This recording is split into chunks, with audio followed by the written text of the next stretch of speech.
Good morning, beautiful people. It is Thursday, April 9th, whatever day it is in the COVID-19 quarantine. We appreciate you watching and listening wherever the hell you may be. And although live sports aren't happening, today is filled with the drama. Geno Smith called our guy Rex Ryan a snake after Rex Ryan said, "I'd like to see Bill Belichick try to win some games with, like, I don't know, Geno Smith on ESPN." Geno responds, says the guy's a snake. And honestly, I don't even want to dig any deeper into this because I'm so happy at the position that I'm at. But to hell with him. And basically, ESPN's glorifying a guy that he hates. Said he should have been fired a long time before he is. Now, granted, Rex Ryan took the New York Jets to the AFC Championship and the AFC playoffs a couple times with Mark Sanchez. I do respect the fact, though, that every time Rex Ryan tries to bury the situation that Bill Belichick has had with Tom Brady, he always mentions Geno Smith and not Mark Sanchez. And that's because he got a tattoo of Mark Sanchez on him. And Geno Smith was a guy out of West Virginia who I have a lot of respect for, put up a lot of yards. At some point in his career with the Jets, he got knocked out. I mean, that's just what happened. And that doesn't happen to a starting quarterback. We have no idea why it happened. Maybe it's because there was a bit of tension between the head coach and the quarterback, Geno Smith, which kind of resonated with the rest of the team to think that we could punch our starting quarterback in the jaw, which I've never heard of in my entire life. Geno Smith has gone on to be successful, though, by the way, as a backup quarterback. Rex Ryan has become an electric factory on ESPN. Anyways, Geno calls him a snake, says move on. Carlos Williams, former running back of the Buffalo Bills, says, and I quote, he's trying to make a comeback into the CFL. He was obviously released by the Buffalo Bills. He says that Doug Whaley, former general manager of the Buffalo Bills, can eat a D, drink bleach, and die in a hole. And that's why he didn't play in the XFL, because Doug Whaley's name was involved with that. I mean, there's people taking shots at everybody. Todd Gurley and Clay Matthews say the Rams owe them money. Hey, we want our monies. Pay those men their money, is what Todd Gurley and Clay Matthews are saying about the Los Angeles Rams. And you might think maybe the Los Angeles Rams are in a little bit of a financial problem, like the Davis guy with the Raiders, where he couldn't afford to pay some of his players, but then he paid John Gruden $100 million. Turns out Kroenke, the owner of the Rams, he owns like 45 professional sports teams, including the Arsenal, the Rockies, the Avalanche, the Rams, and currently he owes some money to Todd Gurley and Clay Matthews, and I don't think the guy gives a single damn. Well, I think there's a chance that Clay Matthews will be joining McAfee and Hawk and I this afternoon at 1 o'clock. I am not going to book that. I think A.J. Hawk is trying to book that. That'll be an electric conversation with Clay because Clay was also snubbed from the All-Decade team, and he was not happy about that. There is drama everywhere, including Matt Rule coming out and speaking about why Teddy Bridgewater over Cam Newton. Said Teddy Bridgewater was a better fit than Cam Newton because his relationship with Joe Brady from the Saints in the past. So he kicked Cam Newton out the door after every team had already signed a quarterback. So now Cam Newton's sitting on the streets working out saying Carolina Panthers didn't want me. We got a doctor joining the show today. Can't wait for that. Myron Rhodes Scholar, who played at Florida State, then the Titans for a little bit. Now he's a neurosurgeon, I believe, up in Boston working on the coronavirus. Yep. Dr. Myron Roll will be joining us in the second hour. And in the first hour, Vernon Davis of 85 Productions, which is a movie studio, formerly of the San Francisco 49ers, the Washington Redskins, and the Maryland Terrapins, will be joining us in about 36 minutes. Now, he won't be FaceTiming, which I do not love, but we'll have a great conversation with him about, sometimes coaches and players hate each other. Remember, him and Singletary got into it on a numerous occasion. As soon as Singletary left, the next year, I think he led the NFL in touchdowns. I mean, it is a wild Thursday, April 9th with no live sports. We cannot wait to get to the show. If you want to join us, 1-833-622-3331. Evan Foxy wearing an incredible salmon-colored it's like creamsicle colored, for the brand spring line that, by the way, Foxy created this line. Right, Foxy? Yes, sir. Foxy created this. This is Foxy's first line of clothes. He likes spring clothes. He's built like a model. He's small, so those light colors and those things he can wear because unlike Connor and myself and others, he doesn't have those big old fashion knowledge like we do. Tits is what I'm Evan Foxy, please play some Chase Rice. It's the perfect occasion for mental vacation from the heart of the nation. Not your medication, 2 hours of magic. Let's give it a go. Ladies and gents, it's the Pat McAfee Show. It's the Pat McAfee Show.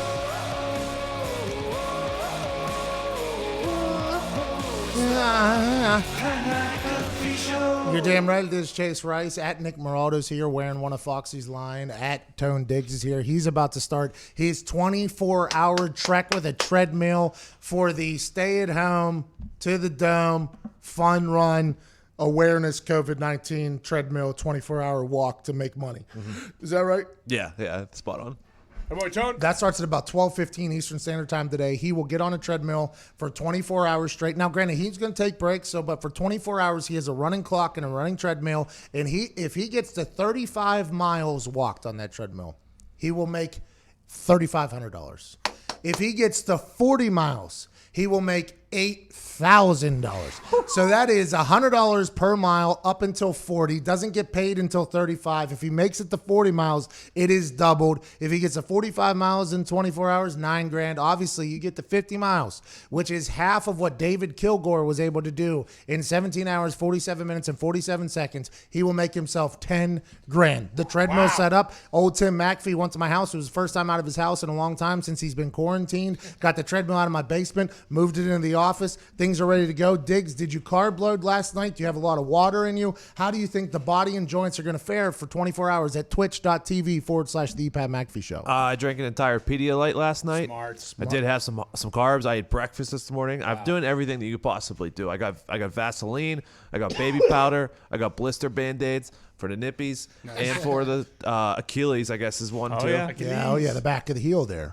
Yeah. And so I'm as prepared as I can be. Diggs has been on record saying he's never had wet socks before.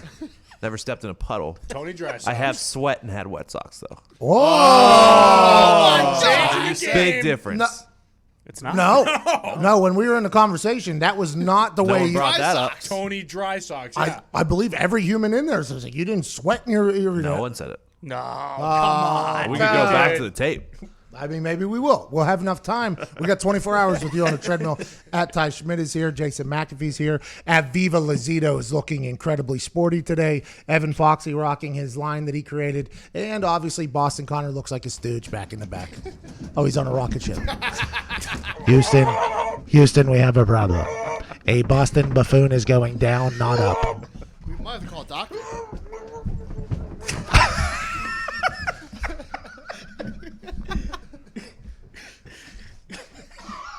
Is he okay? Who cares? That was maybe your best one yet, by the way. Yeah. The basketball one was a bit insufferable. This one, a lot better. I will tell you. You're going to run out of outfits, I assume, at some point. I'm excited for that day, but today was probably your best day. I mean, I don't know if I'm going to run out of outfits. I don't know what happened. I know what happened. Satellite, I'm losing some area here. Last night was the first time in... You lost that connection. That's whenever you're too far away, you're on the other side of the moon. Exactly. You got a slingshot back. Yep. I'm coming back into orbit now. There you go. Last night was my first time ever in the purple section of a Doppler radar. Okay. Oh. Whenever I moved to Indianapolis, when I got drafted to Indianapolis for the OTAs or whatever, a week after the draft, you come out for rookie minicamp, and then OTAs are after that, and then you're kind of here through it. I was in a hotel, and I heard the tornado siren the first weekend I was in Indiana, okay? It was a little bit off in the distance. I thought it was like a citywide fire drill. I said, what the hell is going on? I was in my hotel room. I got a call from the lobby. They're like, did you hear that siren? I said, yeah. They go, okay, come down to the lobby. That's a tornado siren. I was like, damn, we're in it now, right? In Pittsburgh's a bunch of hills, so we don't really have tornadoes. Now, granted, there has been, but it's not really something you worry about. You worry about the flooding in Pittsburgh because there's a lot of peaks and valleys and things like that. You'll get a micro burst every once in a while, but a tornado is only something you see on TV and in the movie Twister. Okay, that's all you ever see. So my first weekend in Indianapolis, I hear the tornado siren. I go down to the lobby, and in Plum High School or in Plum Elementary School, we're taught to go into the hallway whenever there's a tornado because there's not a lot of windows. There's just a bunch of lockers. Whenever I was called down to the lobby, there was more windows in the lobby than there was in my room. So I was kind of confused, but it was a cool little moment like, hey, welcome to the Midwest. It's going to happen. And I assumed that would happen every weekend of my life. I had never experienced a tornado siren or the Doppler until last night. And I've been here 10 years. So yesterday, by the way, it was like 80 degrees. Beautiful. My lady and I got on a steel pony and did a little trip around town. We did some social distancing at an ice cream place right by our house called Sundays. I mean, it was a great day yesterday. Yesterday was a beautiful day. Spring was back. And by the way, nobody has told anybody in Indianapolis that quarantine still happened. I mean, it is wide open out there. Traffic is everywhere. So if Indianapolis numbers just, if that titty was on the way down and it just starts going back up, if that thing is yodely, it keeps going up, it's because the weather got too nice. And whenever you live in a place where it is gloom, gray, terrible for months and months and months, and then all of a sudden it's 80 degrees and sunny outside, and you got people locked down on house arrest, at some point, these rednecks out here, Indiana people are going to be like, invisible enemy, to hell with it. I'm going to lose my mind inside anyways. It feels as if that might be the case in a lot of places, by the way. So I hope that we have, whether it's a cure or it's on the downsides being controlled or the people that have it already been contained somehow, because there's a chance this thing could go back up. I hope not, obviously, but it sure feels like it whenever you're out and about. So yesterday we're riding around having time of our life. We get some ice cream. How's it going? Feeling good. Not cookie dough, cookies and cream. She got some cookie dough. I got a quart. She got a pint. Let's keep it moving. Let's go home. So we're enjoying that. And then all of a sudden, Sam starts getting some text messages from her dad where she's like, hey, big storm's coming. Her dad likes to follow the radar, by the way. Her dad's an awesome guy. Big Doppler guy. Big Doppler guy. Bob knows exactly what's going on. Bob Doppler. Yeah, Bob Doppler. Hey, Bob knows. Bob knows. So Sam's like, hey, some big storms are coming tonight or whatever. I was like, cool. Like, I'm excited for it to actually watch the storms. I enjoy the lightning. I have a nice view out in my back there with some trees and stuff like that. I was pumped up for it. So as this storm starts, Sam and I go out on our back deck, as any human would do, and you start watching it. This lightning was not going from Earth up to the sky, which I think that is the way it goes, by the way. I think there's some magnetic field, and then the Earth shoots up, and then they meet or something like that. This lightning was in the cloud by itself, right? Which I've only seen in a movie. And then all of a sudden, out of nowhere, while I'm filming this entire thing, it sounds like a train is coming through the woods, right? Like I have some trees around me, some woods, and all you hear is just like, and it's like, what the hell is that? And then all of a sudden, I start hearing all my trees start to like crack, like, and I'm like, I literally said, "Oh!" Sam and I, we have to go in the house. Our TV starts doing like a bang, bang, bang. I'm like, "Oh my god!" That tornado siren starts going off. Sam has her phone out with the Doppler. It's becoming purple. I'm like, "We're in the purple of the Doppler." Like I've seen this before. I've never been inside of it. It's always danced around my part. I've never been inside the purple. Things start getting crazy. So now we got 7 pets, and those cats. I feel like the cats had like a sixth sense where they knew that this was coming. They were scared to death. I've never seen these savage cats act the way they were acting last night. Scootsy was hidden up underneath some piece of furniture. I had to move that thing and grab her. She gave me a... She's a 3-legged cat, so her front 2 arms are stronger than most cats, all 4 arms, because she's just kind of dragging herself around. Teddy, the big fat one who has got thumbs, his name's Teddy 10 Toes. He was hiding underneath our bed. Sam had to go grab him. So we're rounding up all of our cats. We're throwing them in a room downstairs and then shutting the door and then go grab another one. And then we get the dogs, then we grab the mouse. Obviously, the mouse, we put that in there with the cats. The mouse might have just rather taken the tornado than the 4 cats in the room or whatever. But so they're all in there. Then Sam and I go down in the basement and we're like hanging out. And all of a sudden I just hear like this hail hitting the house. The house was like moving a little bit. I'm like, oh my God, this is it. So Sam, Indiana native, she's been there, done that with this before. It's been a while, but she's been there, done that. So I start hammering her with all the questions, Hey, I seen the cow flying through the sky on Twister. Is that happening outside right now? Like, I would like to go see that. She's like, shut up. No, it's not going to happen. I was like, is it real that it just kind of like picks and chooses where it goes? Because I seen the news where like one house is gone and then another house is safe and then another house is gone. Like, how do we make sure we're the safe house? She's like, you can't control it better. So for 10 minutes, she had to just take these questions from me about what, because I was pumped up about it. And then immediately after it moves through, thank God, it was like 10 minutes, by the way. We let the cats out. We give them a bunch of catnip, kind of ease their nerves a little bit. We give Chuck and Val, our dogs, some treats. Sam is out there hanging. We go outside on the deck, and there is just so much. My entire pool was covered with hail. My entire back deck, not entire thing, but there's a bunch of hail on there. My driveway loaded with hail. My car's bumped with hail, tree limbs down everywhere in my driveway and everything like that. I've never experienced it before, and I'll tell you what, it was exhilarating. It was absolutely exhilarating. Grabbing the cats. I gave one last look after we got all the cats down around the house, and I gave like a, hey, I love you. I like told my house, I was like, I appreciate everything we've been a part of. Like you're my dream home. I'm happy I got you. And if this is our last time seeing each other, I just want to let you know, you done good. I gave like a pat on one of the pillars. I was like, you done good. And then I go downstairs and all I hear upstairs is just like, whoo, and I'm like, yep, this house is going to get picked up and sent across the street. And we're just going to be sitting down in the basement, whatever, like the roof. We took the roof off and out. But it was a wild scene, man.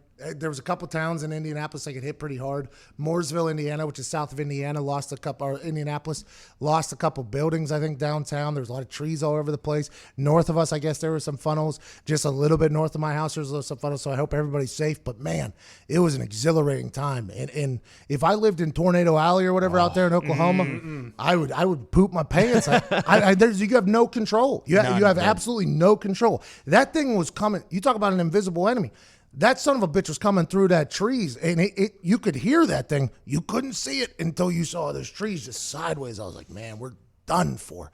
It would have been a real shame if, that PVC pipe that my one neighbor has into my property so he can dump all of his flooding into my property. If the tornado would have picked that up and just threw it through one of his windows, that would have been tough. But there's no other damage around everywhere else. Just a hole for the PVC. Did the tornado? Yeah, must have. Me and Jay are out there hammering that thing, javelining it through. No, but it was. I hope everybody's safe. Obviously, I hope everybody's safe. But man, I thought I was a part of a movie. I thought I was a part of a movie last night. I've never seen that before. It was eerily calm before it hit. It was like in Twister when they're at the movie theater right before it hits, and then you heard the siren. And I was like, all right, now we go. It's go time. This is what you've trained for. Hey, this is it. And Diggs, you just went right outside. Well, yeah, because I didn't have a basement, so I might as well, if I could see it coming, I could then maybe dodge it. Yeah, smart. You're a D1 athlete. Yeah, run left. Yeah, because tornadoes can't turn left. Exactly. Yeah, everybody knows that. Just like NASCAR. And grizzly bears. All right. Yep. Let's get to a break. 17 minutes after the hour. We'll get some phone calls. 1-833-622-3331. I live in northeastern Indianapolis. And it's crazy because we got hit pretty. Jay, how are you up there? Was there anything up there? You don't have a basement either, do you? No, we just hit our bathroom. What you're supposed to do? Get in the bathtub. Did you get your cat and your dog in there too? Yeah. Jay's cat. You know how my cats are acting in this moment of terror? That's how Jay's cat acts all the time. So it's normal for him. Jay has the biggest ass of a cat. I don't know how to describe it without breaking an FCC rule, but your cat is a savage, dude. He's kind of a. He's Can't say he's it. Not, yeah, he's not a good. He's what Carlos Williams told Doug Whaley to eat. Yes. Yeah. That's exactly it, it. yeah. Happy, all right, Jay. Parents all right, too. Old Tim and Sal hunkered down with their dogs, too. It was a wild night. Hope everybody's all right. We got to get to a break. We'll be back on the other side. This is the Pat McAfee Show.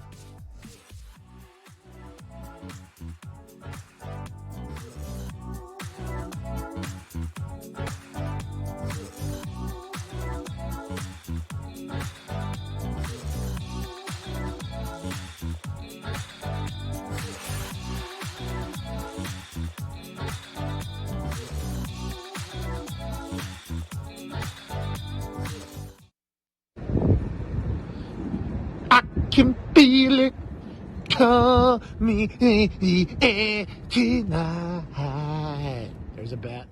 Hold on. Golly, dude.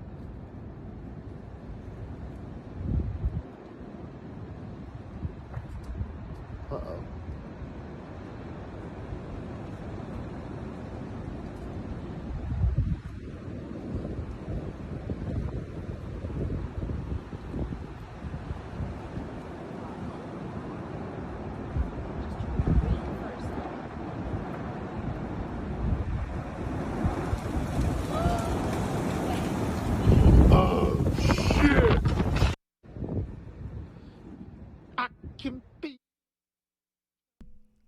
That oh shit was one of the most real moments I've ever had in my life. I'm out here having a good time. All right, no big deal. Just a little storm. I like watching storms. And then when that thing starts cracking trees and everything just sounds like a coming through, I mean, that's a whole different ball game. By the way, Connor, this phone thing should have been checked before we go live. You know, you dress like an asshole. You got the whole astronaut thing. I mean, you should have had this ready to go before we go live. Yeah, your microphone's muted. Ah, man. Is it still? No, there it is. No, usually it is ready, but I messed up the mic on that rocket explosion. I don't know what happened. Well, and now the phones aren't working either. And this is, I mean, I feel like you don't have too many jobs here. Do you? Do you have too many jobs? No. Okay. So, I mean, I feel like this is something. Here's a nice learning situation. Hey, I should probably make sure my shit works before we get started, right? Going forward, I'm glad you said this. This is where we get better. Just like Brady said, I'm changing the mindset. Reframing the mindset. I'm going to call this number before I go to bed and as soon as I wake up to make sure it goes through. No, you don't have to call it before you go to bed. It doesn't matter because we're nowhere near going on air then. But I think before the show, you should probably make sure that the phone lines are on. So, I don't go out and tell people, hey, call us. We want to hear from you. And then they just get a busy signal. You know what I mean? I think they're going through. Yeah. Actually, no. Yeah. Still nothing. Connor, you're one of the most. Did you guys see Ciampa and Gargano killed each other last night? Fucking maniacs, dude. Absolute maniacs. Friend of the show lost last night. Yeah, it was tough. Well, I mean, He didn't wear a cup. Yeah. You got to wear a cup. He got swindled, really. Was it better than the takeover match when they beat each other with that crutch? They beat each other with a crutch last night. I mean, broke the crutch. They beat each other with a crutch. They did a suplex onto the bare exposed Concrete? the wood on Yeah. the ring. I mean, it was. They went on top of a truck. Then it got down somehow during a commercial break, which was that was the only part where I was like, I don't know how they got down there. But man, they beat the hell out. They absolutely beat the hell out of each other. Lived up to the hype. Awesome. Should have wore a cup. They had the trash can top, too. They were smacking each other with. Yep, 100%. All right, we got to get. We're back in like 30 seconds.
Let's just do it. I have no idea if we're back or not. It's the Pat McAfee show. Thursday. Nah, no worries, Don. We had there's massive news that just came through by Darren Ravel. Darren Ravel tweeted yesterday at 1:05 p.m., and I didn't see it. That sounded like a radio station there. Wimbledon reportedly paid $2 million a year for pandemic insurance for the last 17 years, starting in 2003 when the SARS thing kicked off. So they bought in and paid $2 million a year for pandemic insurance for the last 17 years. Now, this tweet can take a turn either way here. It could be that they canceled paying that just before this last year, and that would be an incredible story. But instead, the other side is they continued to do the smart thing at Wimbledon, and they paid a total of $34 million this year's cancellation, and they continued to do so. Wimbledon will reportedly receive $141 million from that policy. I'll tell you what, insurance at a blackjack table is the worst bet you could possibly have. But every once in a while, you got to feel it and get the 2-to-1 money if you see that the dealer's hot. Every once in a while, you have to make that little hedge bet against whatever you're feeling because there's a chance that you could absolutely get, kebabbed.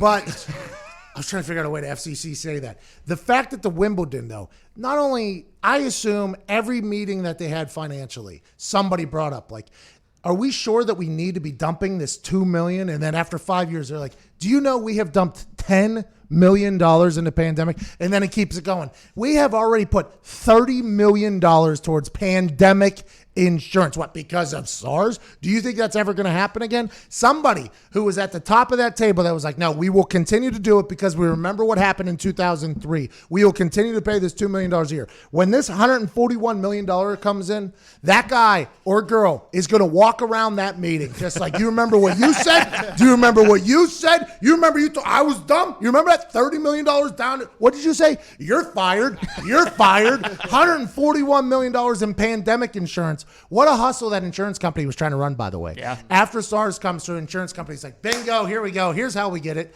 Pandemic insurance. If this ever happens again where your tournament gets canceled because of a pandemic, you pay us $2 million, we'll pay $100 and some million or whatever.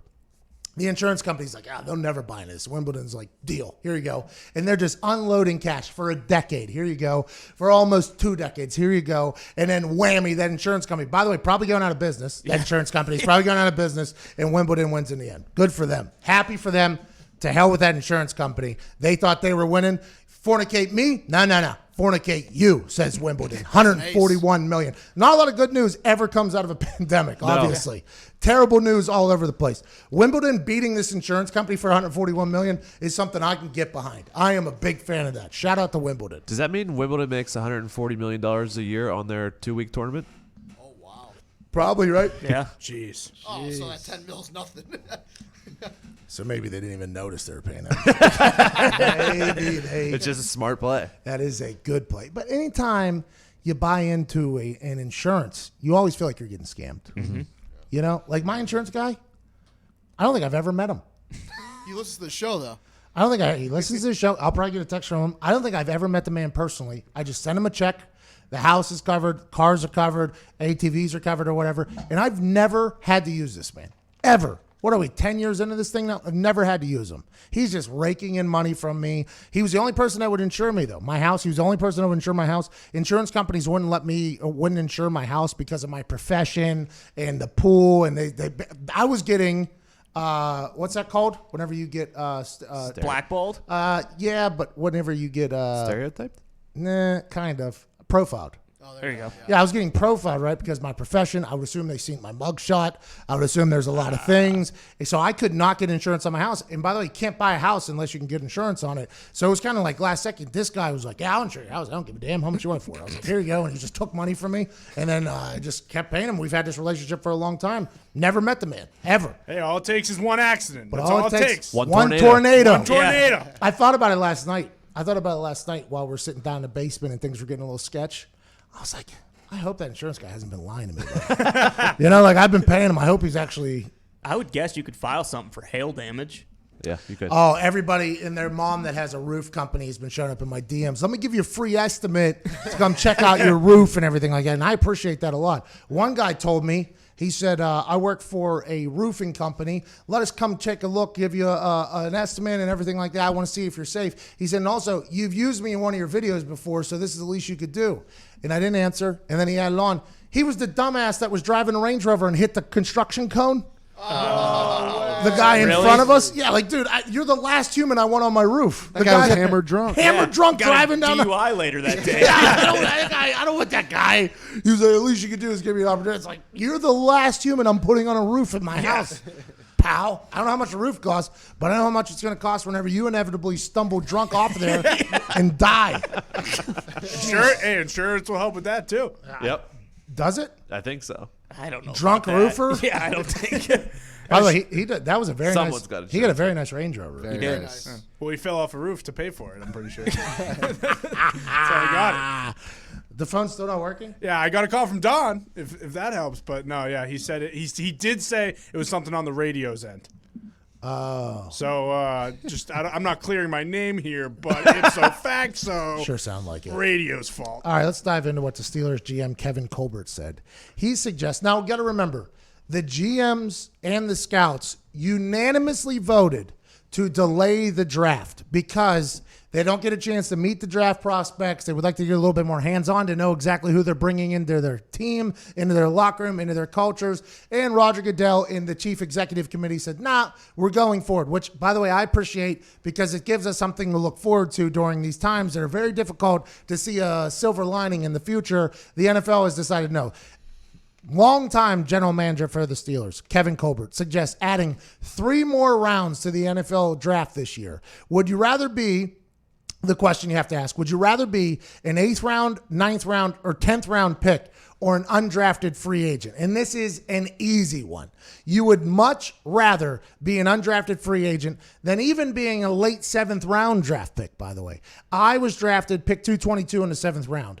And if you're a kicker or a punter and you get drafted in the 7th round, it's basically like you're drafted in the 2nd or the 3rd round, because if a team invests a draft pick on somebody that just kicks a ball, they're probably going to make the team because the GM, if he cuts you, he looks stupid. So anytime you get drafted as a kicker or punter, let's assume you're going to get a chance on that team for at least 1 year, regardless of your performance. I mean, you seen it down there in Tampa with the Aguayo guy. It happens all the time. If a kicker or punter gets drafted, there is about a 90% chance they're going to be that team's kicker or punter, because if you spend a draft pick on a kicker or punter, that's a problem. But for everybody else, if you're drafted in the 7th round, back half of the 7th round, there are no guarantees. Your signing bonus is like $30,000, $40,000, which in the grand scheme of things is next to nothing. You'd almost rather be an undrafted free agent than a late 7th round pick or an 8th round or 9th or 10th round pick, because then at least you can pick your spot. For instance, while we were going through the draft, I thought I was going to be a Cowboy. We all know this whole story.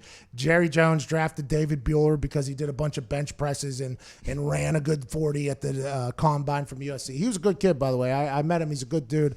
But I thought I was going to go to the Cowboys. I was told by the special teams coach the day before the draft I was going to be a Dallas Cowboy, actually. So we had this entire plan. We got hammered, obviously. We're on a golf course waiting for Jerry Jones to call and say, I'm going to be a part of America's team. That inevitably didn't happen. And then we didn't really know what the fallback plan was because Bill Polian never told me he was going to draft me. The Colts never said we're going to draft you or anything like that. So as these picks start to dwindle and everybody thought I was going to be a kicker, there wasn't a lot of teams that needed a kicker that hadn't already drafted a kicker.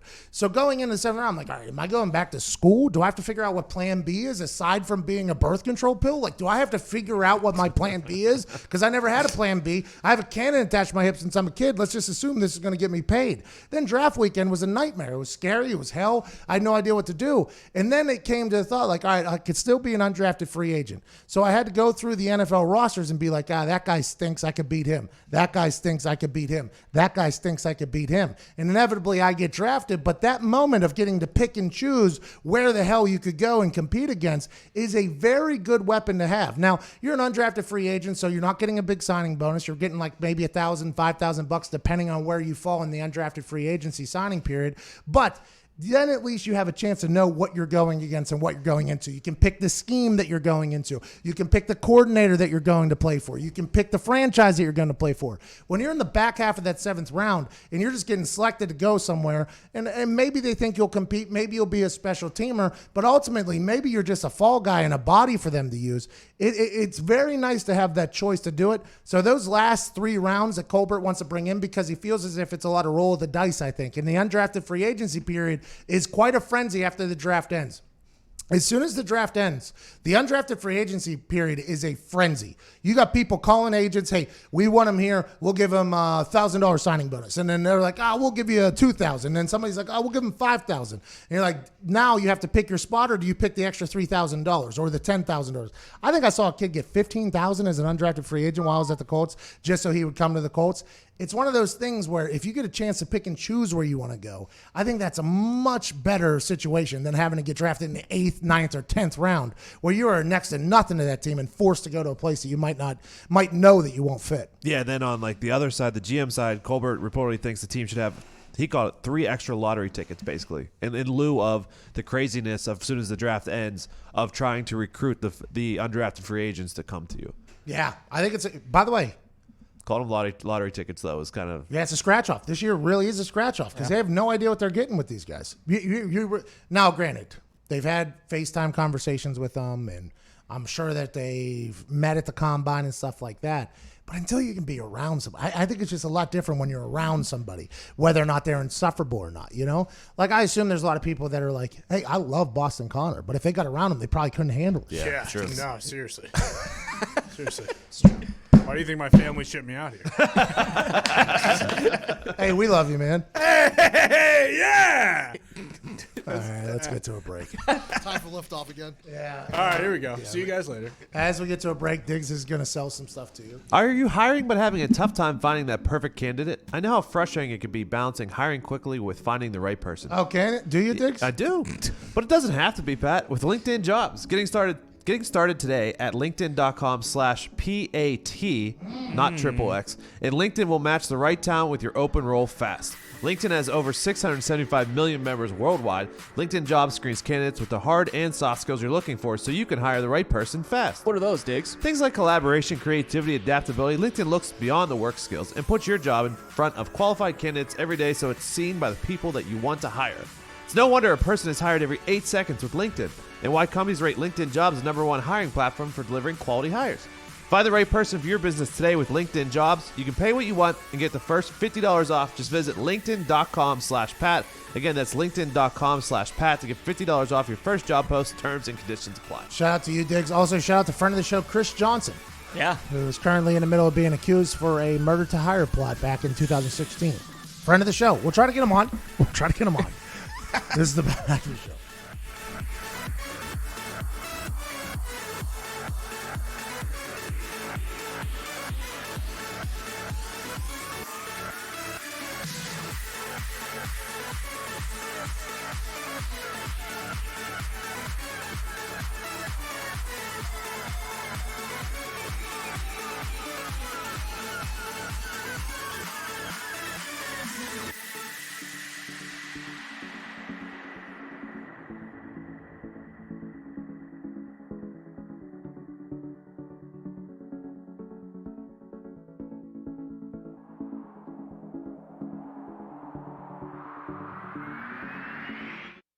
I'd also potentially taken over their 30 edibles because I thought more teammates of mine were going to want to indulge in that either before the game or after the game. And to get to London, you go through your own TSA here. The team has TSA that you have to check in. Here's my passport. The Colts already have it. They took it all from everybody. It's literally you get your bags checked and then you're through. Put them in a little thing. We're good to go. It's team's TSA. Get on the bus, fly over there. I forgot all about them. Didn't utilize them at all because how things quickly changed. Right. After we lose to the Jacksonville Jaguars, we're on the team bus. They go, hey, we're going through Heathrow Airport through the real-life TSA. And at that moment, I look around. I go, oh, no. I have some things in my bag right now that have vitamins in them. I have to get rid of them. And at that point, I'd whittled it down to like 15 of them. And I look at Vinatieri, and I'm like, buddy, not good. He's like, what are you going to do? I was like, I guess I'm just going to throw them away in here. Couldn't do that because right next to the trash can was an English police officer. So I couldn't just walk up and dump a bunch of edibles into the thing next to the guy. He's going to ask questions. We're going to the Heathrow Airport. Now I got to do what I got to do. We finally get there. Police escorts, a lot going on. So I just take down 13 edibles. Yikes. See you later. Vinatieri looks at me and goes, how you doing, bud? I was like, good now, but things are about to happen. He goes, I got you, little buddy. I'm like, thank you. So we go through the little check-in thing. And right before we get to the scan of the bags thing, it all hits me. I might as well have been on Cloud 45 over there in London. They check my bag, boom, boom, boom. I get selected. Something was in my bag. So now all of a sudden I'm like, oh no, did I leave a couple in there? Oh my God. Vinatieri starts walking ahead. He turns around. He's like, what's going on? I'm like, they got my bag, man. He's like, what's going on? I'm like, I have no idea. So he comes and stands with me. He's like, I got you, bub. I was like, they might got me, for real. I might be staying the night in England. They go through my bag. Turns out, had a vibrating toothbrush. Thing was vibrating in my bag. Yep. They're like, oh, it must have been this. Or it must have been my big-ass toothpaste, because you can't fly with that. I was like, you got it, pal. I get all the way back to the plane. Lost my ticket somewhere. Somehow I don't have a ticket. So now I got to check into the gate people that I don't have a ticket. I'm like, I'm on this plane. I promise I am, but I don't have a ticket. They're like, what's your name? I'm like, Patrick McAfee. The McAfee? No, yeah, whatever you want to call me. I just need a ticket.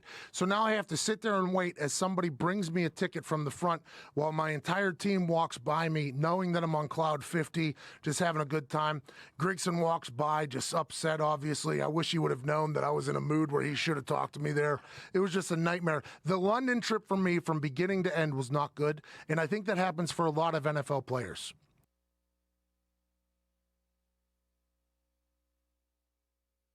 All right, so I'm just learning how to kick to Sharon a little bit, for my inevitable Aussie Rules Football League.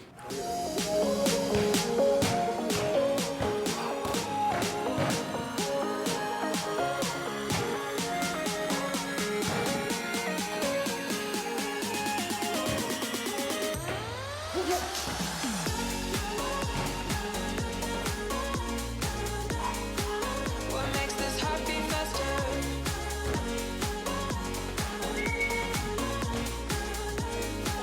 What makes this heart beat faster? Showing off. Don't wanna have to wait tonight. Wait tonight.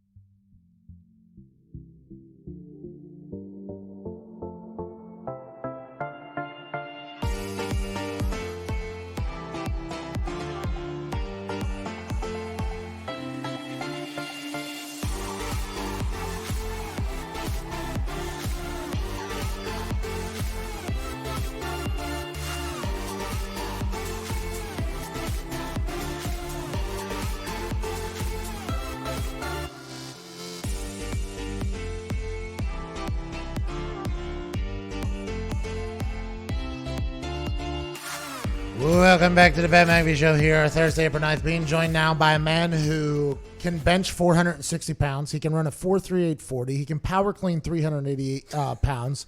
And he led the NFL in touchdowns in 2009. He recently retired after a 14-year Pro Bowl career. Now he runs 85 Productions, a movie studio. Ladies and gentlemen, Vernon Davis.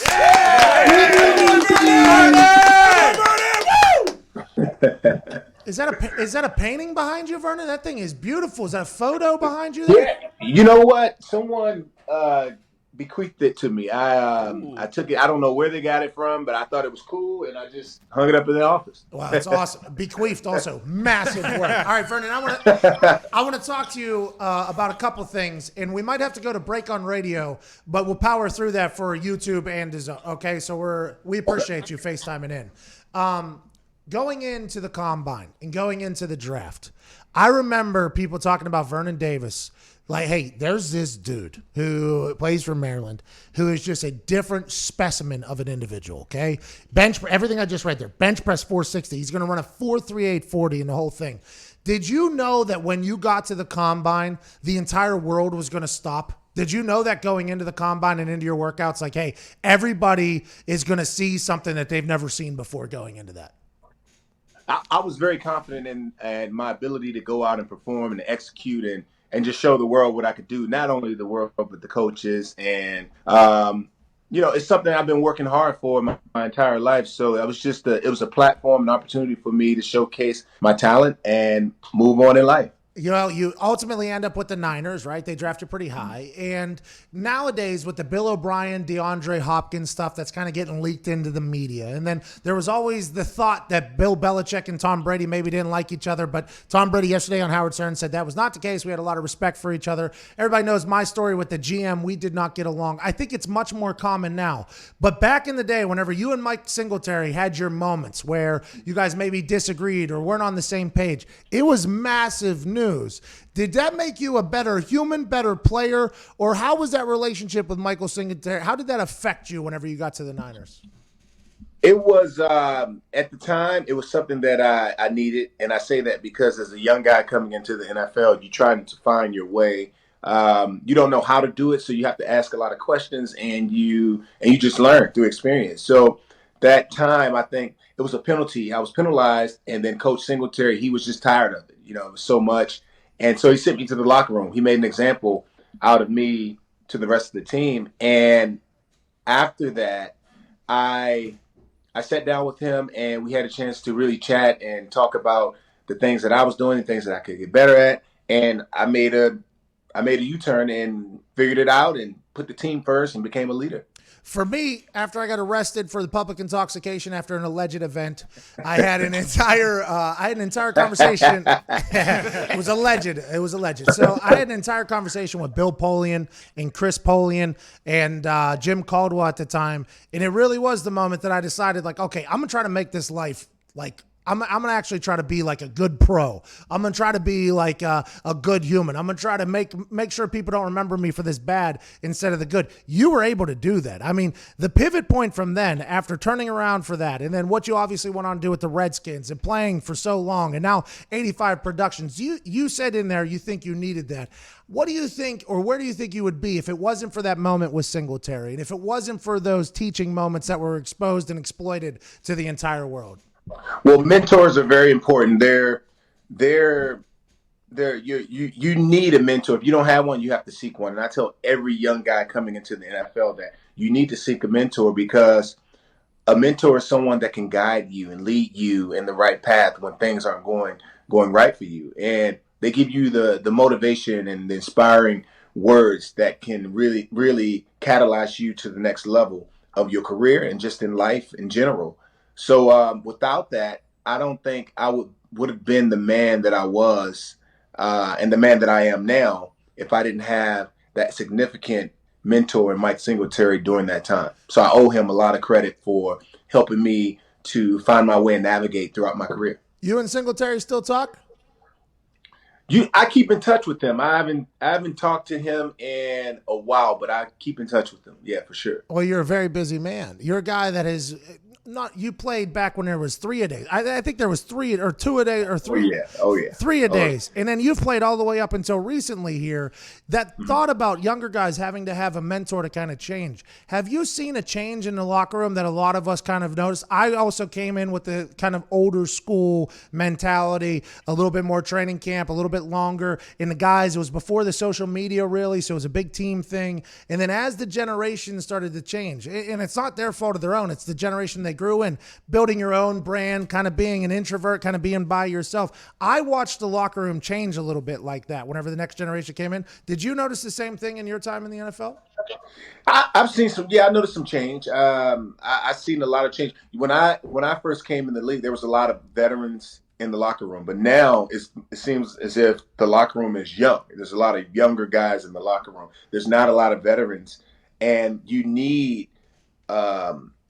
veterans so that you can show the younger guys the way. Like when I just retired with the Redskins. In that locker room, we had Adrian Peterson, Trent Williams, myself. We were probably the oldest guys in the locker room. So as you can see, there's only like 3 or 4 guys, maybe 5. But when I was in with San Francisco, when I arrived, we had maybe 10 to 12 veteran guys that was there to be that example.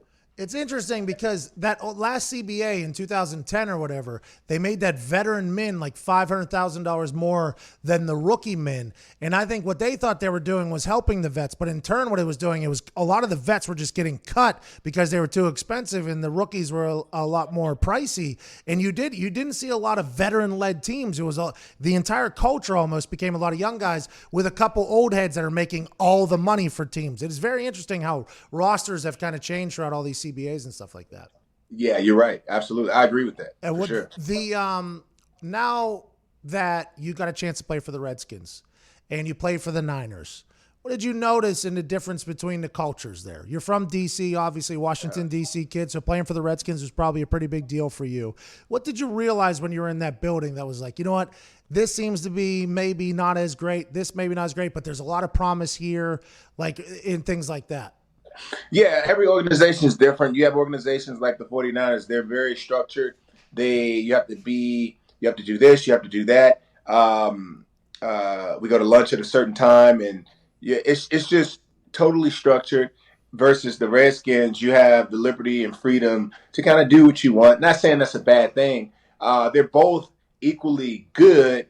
It's just how can you really tailor it to the way where you have guys that can do this, do what they want, but also structure. I think it needs to be a combination of both structure and giving guys the liberty to do what they want to do, but doing it in conjunction with the team. You know what I'm saying? Yeah. And I think Ron Rivera was a great hire for them, by the way. I feel like he's probably just going to turn that entire place around. What did you think of Dewayne Haskins? I thought towards the end of the year, he was playing good football. I mean, the Redskins were giving problems to teams that were very good. I mean, the Packers had real problems with the Redskins. They obviously ended up in the NFC Championship, got demolished, but they ended up at the NFC Championship. Do you see a lot of promise for Dewayne Haskins, and how do you feel like he's going to be as a pro? Yeah, so I had an opportunity to catch a lot of balls from Dewayne in training camp because later on in the season, I think maybe mid-season, I had suffered from a concussion, so I had to sit out the rest of the year. But watching him and practicing with him, he's just phenomenal. He stands out like a sore thumb. You know he's there because of his arm strength, his accuracy, his ability to make plays off of his back leg. He's in the pocket. He can do it all, man. He has all of the tangibles it takes to be a wonderful quarterback in this league. So I can only say great things about him because his future's bright, but it's going to have to start up here for him. If he can stay here mentally, continue to prepare and do the things that he need to do as a quarterback, he's going to be one of the elite guys in the league for a long time. That's being a pro. That's what being a pro is, right? It's like the extra reps, whether it's in film or on the practice field. That's the difference between good and great, because I think not only does he have an incredibly strong arm, one of the strongest arms I think maybe the NFL has right now, but everybody has a strong arm. Every NFL quarterback has a strong arm. It's what you go above and beyond. I'm excited to see if Dewayne Haskins will do that, because I think he could be something special for real. Mm-hmm. I believe so. When did you start thinking that you were going to get into the entertainment field?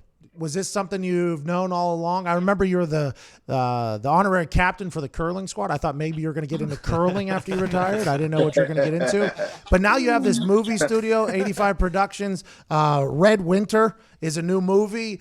How have you transitioned into the entertainment field, and did you know this was going to be your path all along? Well, when I was in San Francisco, I registered for a class called Shelton Theater of Art in downtown San Francisco. And from there, it was an improv class. We had a play at the end. That was our assignment.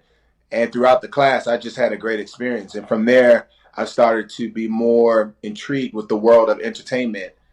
So throughout my career, I just started to do little things here and there. But then when I would get an opportunity, training camp would arrive. Now I can't take advantage of this opportunity. So I'm like, but I know one thing: whenever you're doing something, you have to put your heart and soul into it. And that was football for me at the time. But now that I'm not playing football, I can totally indulge in it and do what I need to do. But it puts me in a great place. It's awesome. I went to school. I was an art studio major at the University of Maryland. So it all correlates in some kind of way when you're an artist. And I love it. It's great. It feels good. Right now, what I'm doing is just working on the craft, working on all the tools and techniques that I need to be good when I'm in front of the camera. So I'm just doing that right now. And you know that from playing football, if you put the work and time in, you work on the little things, the details, you'll do well when you're in front of that camera. And that's how acting is. I was going to ask you, what do you think you learned from football that you're carrying into the world? And I think the due diligence in the little things is that's all. If you do the little things, the big things will take care of themselves. That is the message in all football things. It's like whether it's a half-inch step on your block, if you do this, the block will take care of itself. If you run your route like this, I assume that type of stuff is the way that you're going to captivate a world in the entertainment world.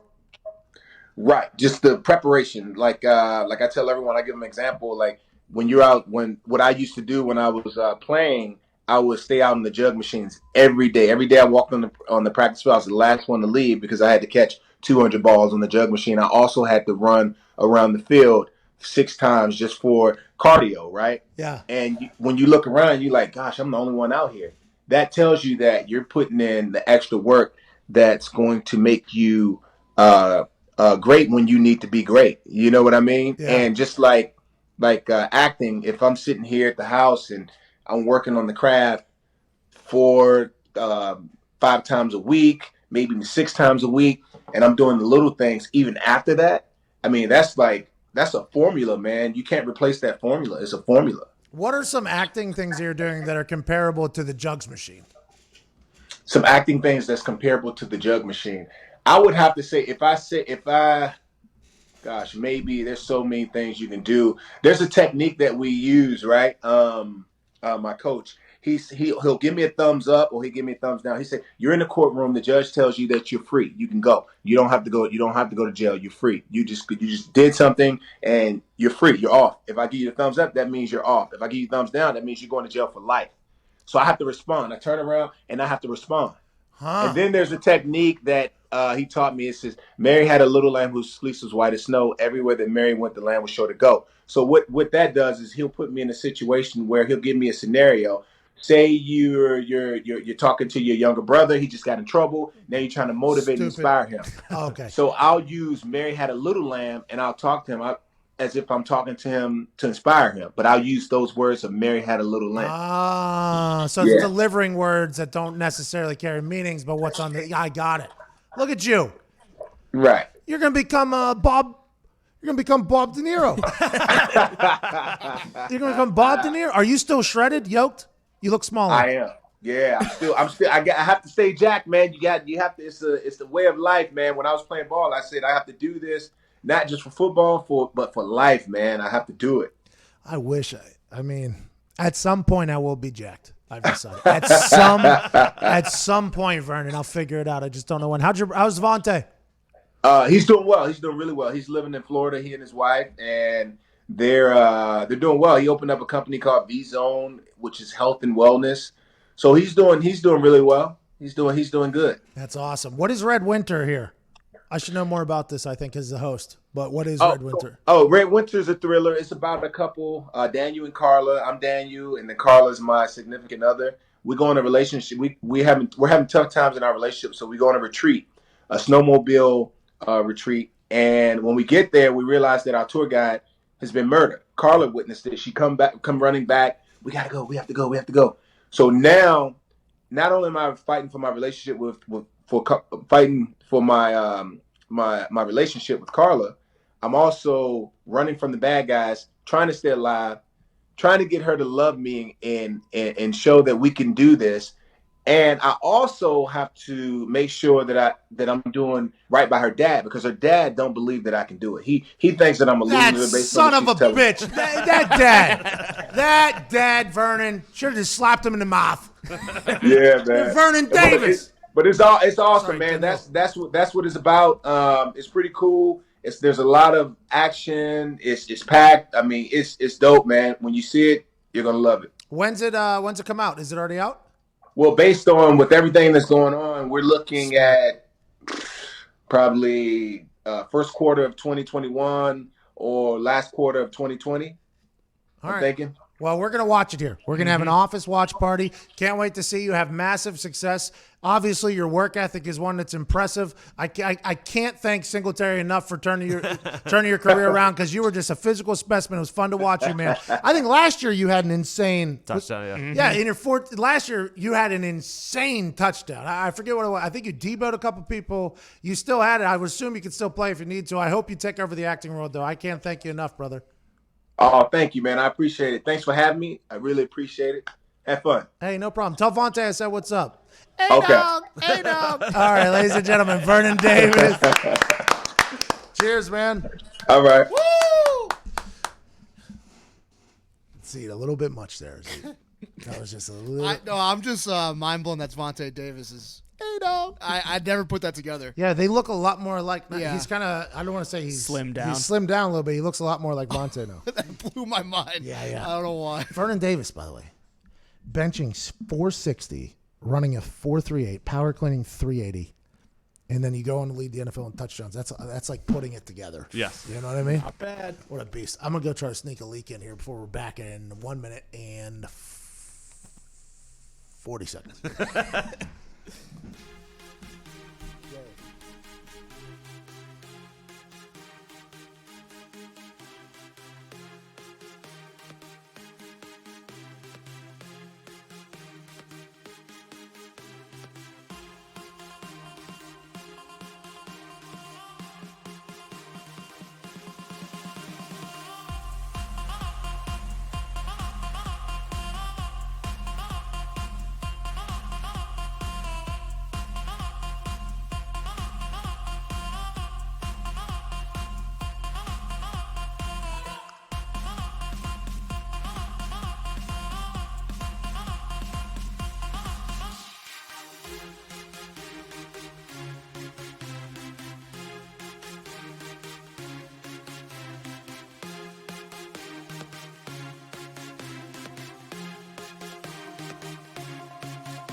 It's the perfect occasion for a little vacation from the heart of the nation. Not a young medication, 2 hours of magic. Let's give it a go.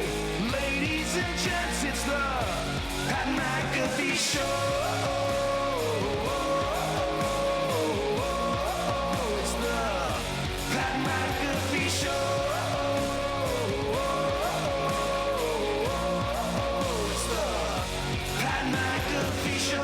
You're damn right, Liz Chase Rice. I'm being joined by all the boys at Nick Morado, at 10 Diggs, at Ty Schmidt, Jason McAfee. Viva la Zito. Oh, I was done with it. Sorry. Good guns. At Evan Foxy, rocking the Evan Foxy line of For the Brand clothing. He's wearing a creamsicle color. Nick has a Florida State red. Crimson red? Seminole red. Seminole red. Oxblood. And wearing an astronaut suit, NASA jumpsuit at Boston Connor. Just gotta show the legs. Just so people know it really is a jumpsuit. How old are you? I am 24 years old. Should not be winded lifting your leg up. It's been a long journey, okay? I'm getting close to the sun. Give me a break. I respect it. He took off in the first hour. He broke our phone system and his microphone, but the phones are back up and running. 1-833-622-3331. We appreciate you getting that fixed, Connor. Good work back there. You too, Zito. I saw you going to work back there as well. No big deal. Anytime, just fix a couple cords back here. You know, had Jay help me out. Zito really, got the job done. Yeah. I mean, that's because you're an astronaut. You know what I mean? When you're a space cadet, you're a space cadet, baby. Space Cowboy. Let's talk about what's happening in an hour and like maybe 7 minutes, an hour, and maybe 12 minutes or so. At Tone Diggs, our friend here from Pittsburgh, the guy has really grown a lot, I think, in the last couple of years. He was once a sales professional. He quit that to come join this media company out here. 6 foot now. He's 6 foot tall now. Wow. He's slim. He's engaged. He's really come full circle. Oh, yeah. And today, starting shortly after this show ends on twitch.tv/the Pat McAfee Show, Tone Diggs is going to be walking for 24 hours straight to see how many miles he can accomplish. Boy, Tony. Tone, what's the mindset going in? Let's get a little pre-walk interview here, pre-24-hour death mill, treadmill walk. What is the mindset going in, and how do you feel? Well, first off, I know if you fail to prepare, you prepare to fail. So I am very prepared. I have read all the research. I am fully prepared as far as... What's that disease that everybody thinks you're potentially going to... Rhabdo. Rhabdo. Yeah. What Did did you you say say? tectonics? I thought it was Ruby Tonics. That's on me. Yeah, that's not bad. Good guess. What is it called? Rhabdo? Rhabdo something. Okay. Rhabdomyolysis. Have you prepared for rhabdomyolysis? I don't think you can. Okay. Or it was too late to prepare because I think like maybe if I trained for like a month or so, then maybe that would have helped. But I opened my big fat mouth like a week ago, so not a lot of time to prepare. And what did you say out of your big fat mouth about a week ago? That I could walk 48 miles in 24 hours. 48 miles in 24 hours. So you can't just say something like that in this office, on the internet, or with most friends groups who have the means to say, bet. Right? And that's exactly what happened. David Kilgore ran 100 miles in one day, 17 hours. 47 minutes and 47 seconds. We talked to him. He's a super bro from California. He's called an ultra runner. He's been doing this his whole life, basically. Diggs said, that is impressive, but I ran the numbers, which Diggs is a big numbers guy. He said, I think I could do 48 miles in 24 hours. And it was a comment that I think he just threw out there in jest, let's have a conversation about it. And instead it turned into, all right, let's see it then. So now there's an entire payout system here. If he hits 35 miles, he will get paid, and he's eligible for a cash bonus.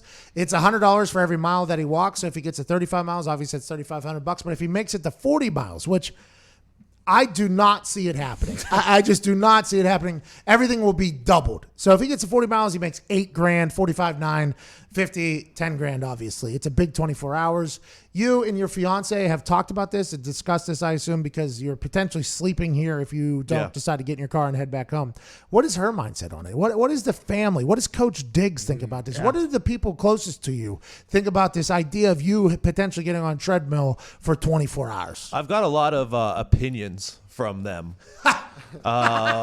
The fiance thinks that I should go at 4 miles an hour because that's an easy thing to do. Oh, it's not. That is so fast. Are you skipping? You're on my treadmill, by the way. Correct. I got into walking there for a little bit when I was at my most fat.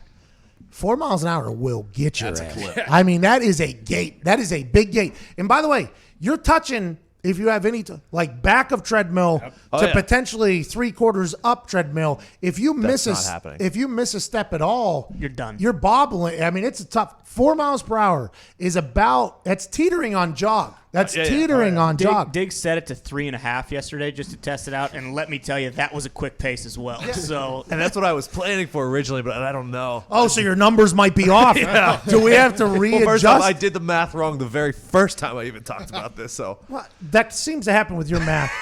But 3.5 miles is not. That's no. It also doesn't help that there's a metal pole behind him. So if he falls off, he dies. That's just part of the thing. Yeah, it snaps motivation. His spine. Yeah, his spine will snap in two if he.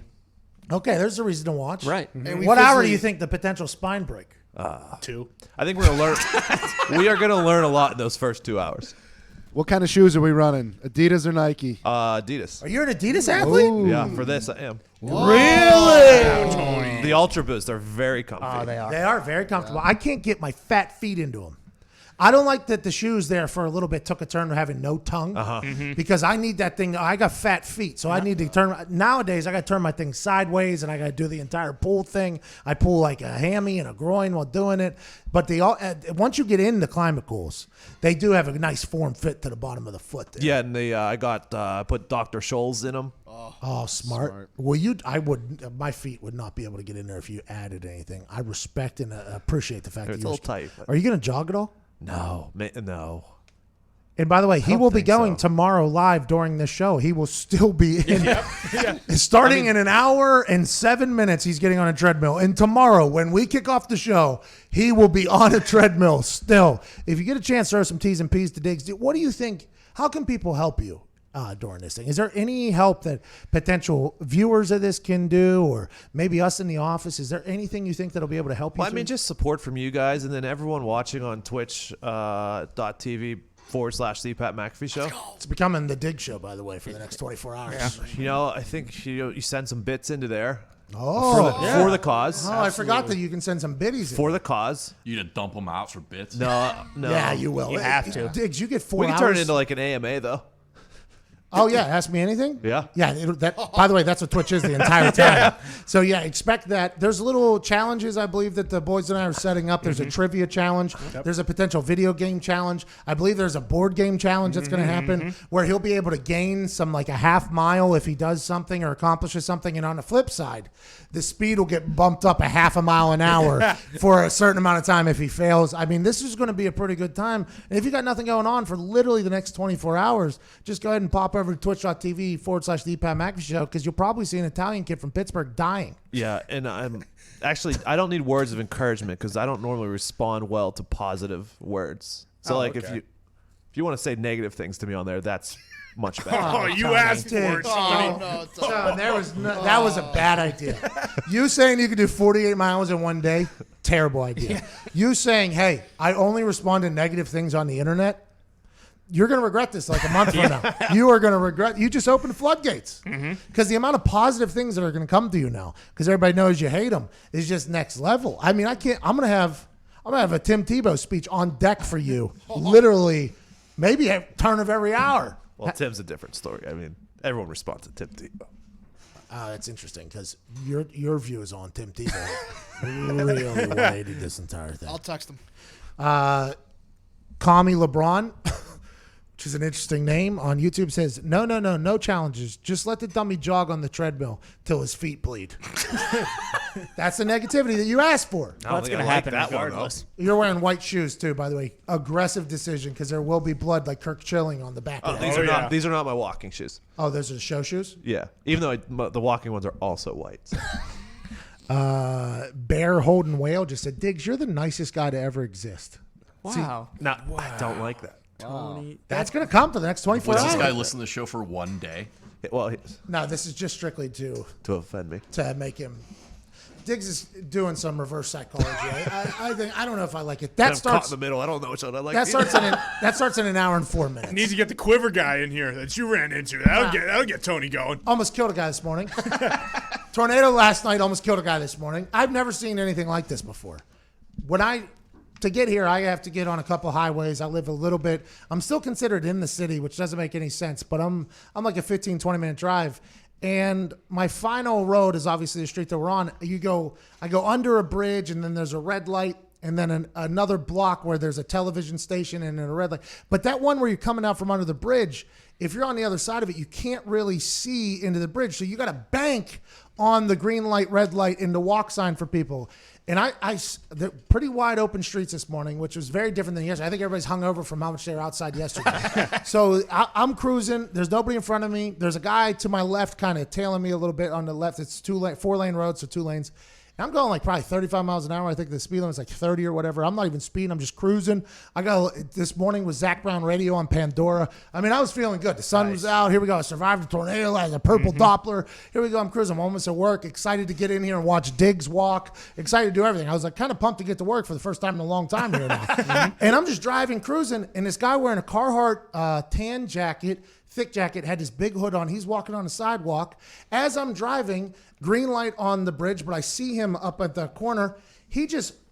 I get probably 6 feet away from the crosswalk. He just hops out on the street with his hood up. I guess he didn't even see me. I slam on my brakes. It gives the old, and then I hit the horn, obviously, because, this guy needs to know that what you just did was not, and the only way, and my windows are up, obviously, because COVID-19 travels through the air, so I couldn't actually tell him to go fornicate himself and not to do that.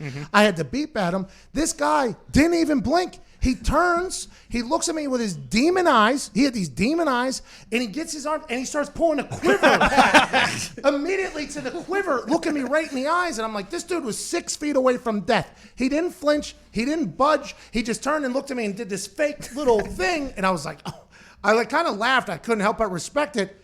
This car that was tailing me to the left, though, I think they saw me stop. They must have thought it was a pothole or something. They got even closer to this guy. I mean, he didn't even, he was just walking. He had his hood back up at this point. He gave me the quiver and then put his hood back up. This guy slams on his brakes. He just keeps it walking. Then I like sit there and I'm like, well, I'm going to see how this pans out. Like, I would like to see how this goes. There's a FedEx like Euro van on the left coming across the street that I was on. He walks over there, bangs on the door, starts yelling on the driver, hits the backside of it, and then just walks off. I'm like, that guy is wild, okay?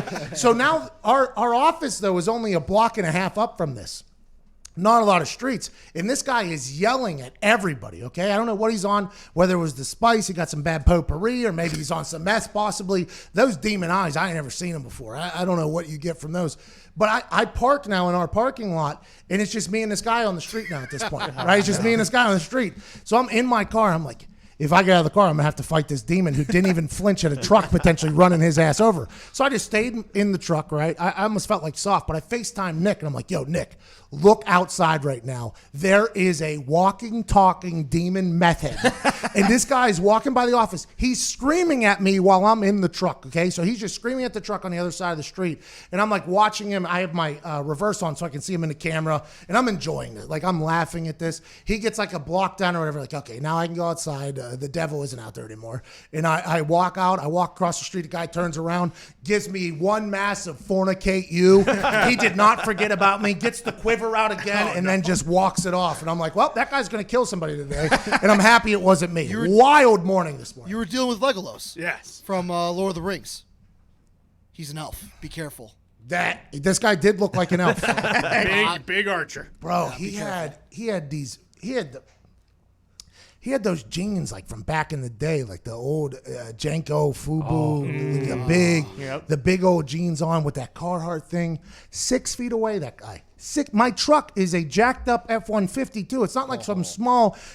He would have ate that grill. I mean, he would have ate it. Just hopped out. And by the way, he was walking straight. Just hops out in front of me, horn, and just turns and looks and just like screaming. I'm like, unloading it. Oh my God! I have never seen a human act that way. You couldn't help but be impressed. Oh, yeah. Then that FedEx truck caught some. I mean, that FedEx truck caught some extra side yells.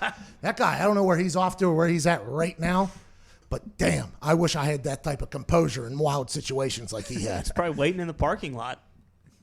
Yeah, he had to go get more arrows. He's probably top of the key bank right now, just waiting for you to come out. All right, let's get to a break. We got a doctor joining us in 14 minutes. Old Dr. Myron Roll, formerly of the Florida State Seminoles and the Tennessee Titans. Now he's a neurosurgeon in Boston. You don't hear that a lot because it's damn near impossible to be a high-level athlete while focusing on your academia that he would have had to do. He's a Rhodes Scholar, went over to Oxford. This guy and I have nothing in common aside from the fact that we once showered with a bunch of people in an NFL locker room. Can't wait to talk to him. What a legend. You're listening to the Pat McAfee Show.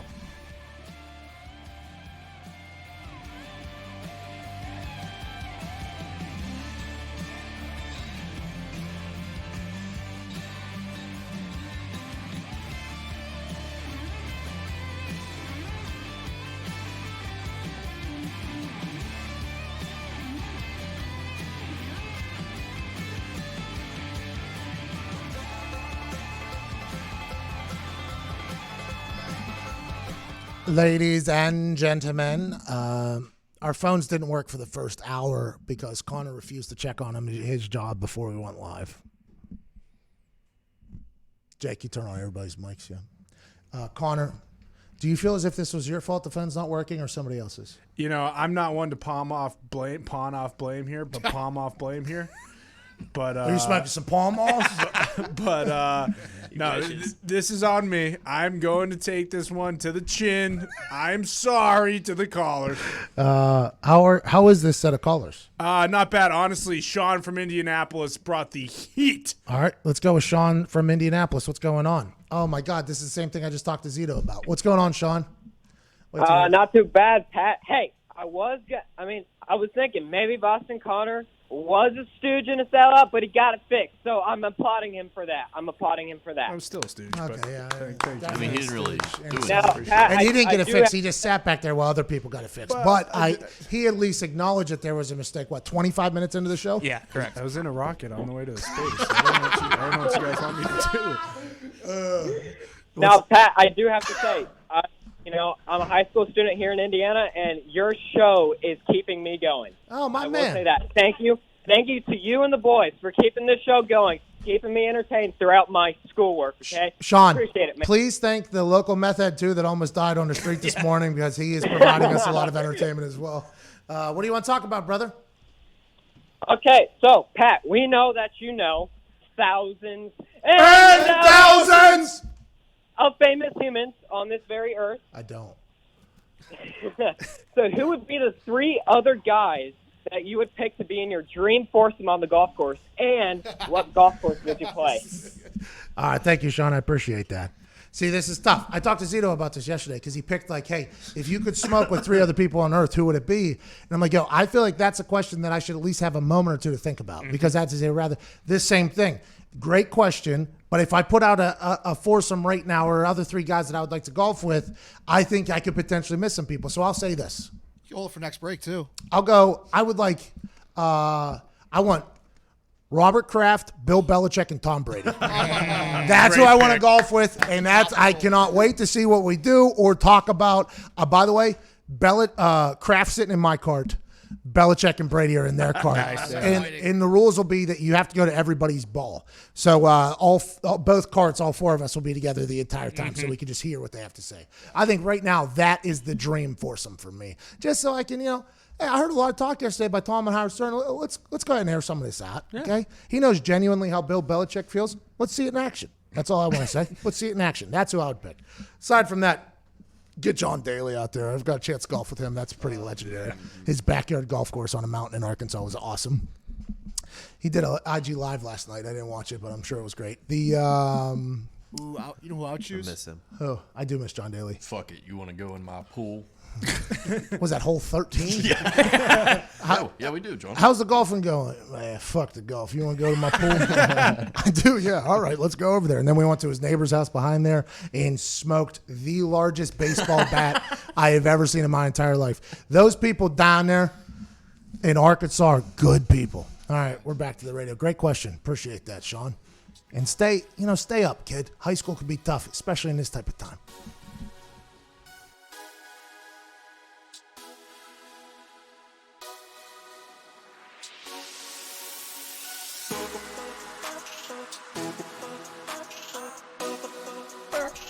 This is a heater. What's this? I think this is what we open with sometimes. Yeah, so they should. Yeah, we should let the beat bang a little bit. Zito do an ad read, showcase illiteracy. Every time we talk, people be like, is that really easy? You can't read too many words. People think they very heard. Every word's a stumble, bumble, mumble, but he's getting work. I'm sorry. Zito, please read that ad read. Look to your left. Look to your right. Look behind you. Looking forward to you. Looking forward. With all certainty in the world, feeling safe at home has never been more important. It's why I want to talk to you about Simply Safe Home Security. Yeah, boy, Z. Oh, yeah. They're longtime friends of show name. Oh. Show name here. You got it. Pat McAfee Show. And for good reasons. Simply Safe has made it easy to finally get comprehensive protection for your home. There's no technician or salesperson that needs to come and disrupt your house. You don't need to pay an outrageous monthly fees or sign a 2-year contract. You just order online, set it up yourself in under an hour, and your home is protected 24/7 with emergency dispatch and break-ins, fire, and more. All for just a 50 cents a day. Everybody's saying I went ham with those bars. It was good. Oh, yeah. It was legit. This is a very good beat. You know, every once in a while, you have the right mixture of vitamins and a good beat, and then an ad read. So, you know what I mean? Those all come together sometimes for good bars. Yeah. Comes together. Name show here. Pat McAfee Show. Attaboy. I'm going to call the action real quick. Right now, when you head to simplysafepet.com, my listeners will get free shipping and a 60-day risk-free trial. That's simplysafepet.com to make sure they know that our show sent you. From Simply Safe and all of us here, wishing you safety and good health. Attaboy. No big deal. All right. LeBron had a press conference on Zoom yesterday. By the way, good idea. Yeah. By the way, good idea by the NBA or LeBron, whoever set it up. That is a good idea. Now, I wish he would do a interview with, like, I don't know, me or Greeny on Get Up or somebody else like Tom Brady did, so we can really get a lot of clips and quotes for us to talk about and digest and make up our sports talk show for incredibly selfish reasons. But him doing a press conference is good. The one thing that really stuck out is he said, I don't think I'd be able to have any closure if we didn't have an opportunity to finish the season. And I'll tell you this, I'm a LeBron fan, have been a long time. I like watching great people do great things. I think he, off the court, I could see why people potentially hate the guy, but I think whenever what he has done without any massive PR nightmares aside from the decision, I think a guy who has been touted as the guy since he's like 13 years old, to be able to do what he's done, play the most games, I think in the amount of years he's ever played, the amount of finals he's gone to, everything, he's gone above and beyond. And I think he knows that his window, which everybody talks about, his window of championships could potentially be getting smaller. Obviously, he's getting older. But Anthony Davis is a free agent after this season. Nobody knows what's going to happen there. Nobody knows who they're going to be able to get to the Lakers because they thought they were going to get Kawhi. They thought they were going to get Paul George. They thought they were going to get a lot of people. Instead, they went elsewhere. I think this team, with how they were going before the COVID-19 quarantine, the Lakers were going to win it this year, in my eyes. They were getting hot. They were starting to ball. Caruso comes out of nowhere. Rajon Rondo had a chance to really start playing. We got a chance to watch him play the Pelicans down there in New Orleans, and up for Frank Vogel, the coach. I mean, it was like everything seemed to be lining up for that Lakers team. Will they be able to do that again? LeBron has shown consistency. I mean, granted, last season, not this season that was not canceled but postponed, but last season he took the year off. He was in Los Angeles. He was showing up with wine in his hand. He was letting balls roll out of bounds right in front of him. He was catching balls at half court and just throwing up bricks. It was just like a Harlem Globetrotter year for LeBron because he knew his team stunk. He traded away a bunch of people. They get in Anthony Davis. They become a real team. He gets back at it on the hardwood, and I honestly thought they were going to go for it this year, and I think that's why he's saying, I don't think I'd be able to get any closure if we didn't have an opportunity to finish the season, because he knows the team that they had. But who says after a month and a half away from each other, 2 months away from each other, you're going to have the same team? A lot of basketball, and I feel like team sports is all about chemistry. You get these guys all isolated from each other for 2-3 months. Who knows how hard everybody's working out, by the way. I'm not saying that LeBron's not going ham and everybody's staying fit because they are professional athletes. I think NBA is a different level of athlete because they're running gassers basically every single night. But, I mean, if you get a chance to be home with your family for a couple months straight, I would assume you're not going as hard as you were whenever you were in the practice facility every day or at the game. So I like that the NBA is still saying we're potentially going to do regional like tournaments and things like that so we can get an outright champion this year. But I think it's going to be very different looking teams than they were going into the quarantine. And I hope the Lakers with LeBron and Anthony Davis leading them can still be good, because I thought they were going to really make a run this year. Yeah, I mean, I think they were peaking at the time the season ended too, or got, postponed or whatever. It was getting fun to watch. It really was. It was. And Zion, my guy.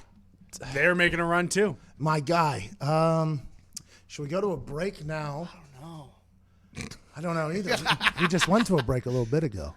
So we'll keep the show going on the youtube.com/The Pat McAfee Show, but we have to get to another radio break. So let's do the radio break right now. We'll do YouTube questions and phone calls, and then we got Dr. Myron Roll coming on the show afterwards. This is our first doctor on this show. I think so. Yeah. I have talked to a doctor before, and that doctor led me into a notification crisis on Twitter. Dr. Drew Pinsky. He was very nice to me and AJ on McAfee Lock Sports Talk. Immediately after coming on our show, there was a massive assault on Dr. Drew's reputation. Well, and you weren't calling him a snake oil salesman. No, but I got yelled at for giving him a platform. Yes. Yeah. Like numerous people that had never watched the show. It wasn't you, it was AJ. Well, no, a lot of people are saying that he's a snake oil salesman. I'm not particularly saying it. Why'd you say that about Dr. Drew? How nice. Well, people are saying that. Once again, I'm not saying it, but a lot of people are echoing that sentiment. And I saw it in my notifications all week, and I woke up and I'm like, Dr. Drew, I didn't know this was going to be that big of a deal. And boy, he's got some hit pieces out on him. Yes, he does. He was nice to us. Yeah. Good guy. We called him yesterday or 2 days ago, see if he'd answer. He didn't answer. So I don't know if he'll ever come back on. But boy, there's a lot of people that do not like the Dr. Drew. Radio break in 10 seconds. We'll stick with youtube.com/The Pat McAfee Show, and then Myron rolls in 5 minutes.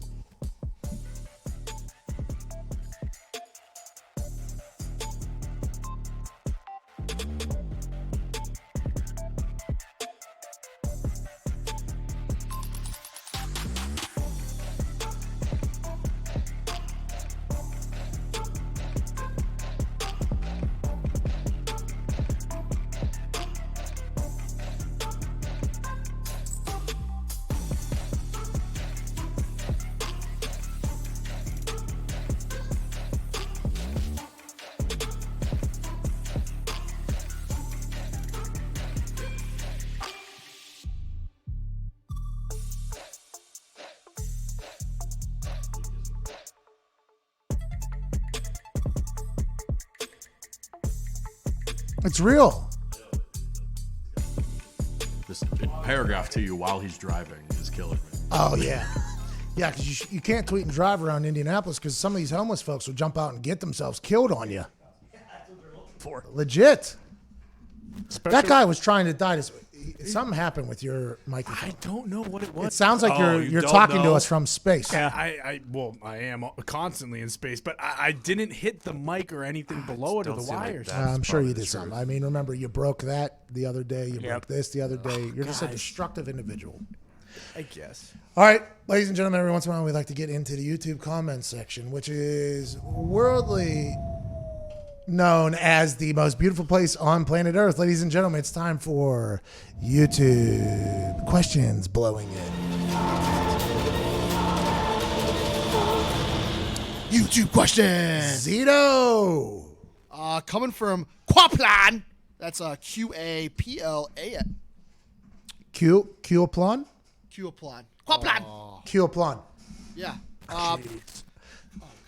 Just mute his mic back there. What is it like to play your favorite team in the NFL? Do you play harder or the same? I don't know if that's a good question. That's very interesting. And I would assume that means like your hometown team. Like, for instance, when we played the Pittsburgh Steelers, I always had a lot of family members there. Now, granted, were the Steelers my favorite team? I enjoyed when the Steelers won growing up because the entire city was happier. Pittsburgh is one of those cities, when the Pittsburgh Steelers win, the entire city is just a better place. Everything's better. The people are nicer. The food, people are trying harder at their jobs, so the food tastes better. It's like everybody lives and dies with the Steelers' victory. It literally... Their happiness is held hostage by the success of people that they've never met before and probably will never meet, which, by the way, I love that. I think there's a couple cities that are like that, and anytime you go and play against those teams, you feel it when you walk into the stadium, when you're driving through their parking lot, you got people flipping you off, you got people throwing things at your bus. Like that, I feel like, by the way, and maybe it's because I'm from a city that is like that, that is what I like about competition. Like, I enjoy that aspect of competition. So whenever we would play against the Pittsburgh Steelers, I knew all my high school teachers were watching. I knew all my elementary school teachers were watching. I knew all my neighbors were watching. Even the ones that got put in jail for different things, they were watching. I mean, I knew everybody I had ever encountered throughout my childhood. My old soccer teammates that lived on the other side of the city. I knew everybody that I'd ever encountered would be watching that game. So did I try harder?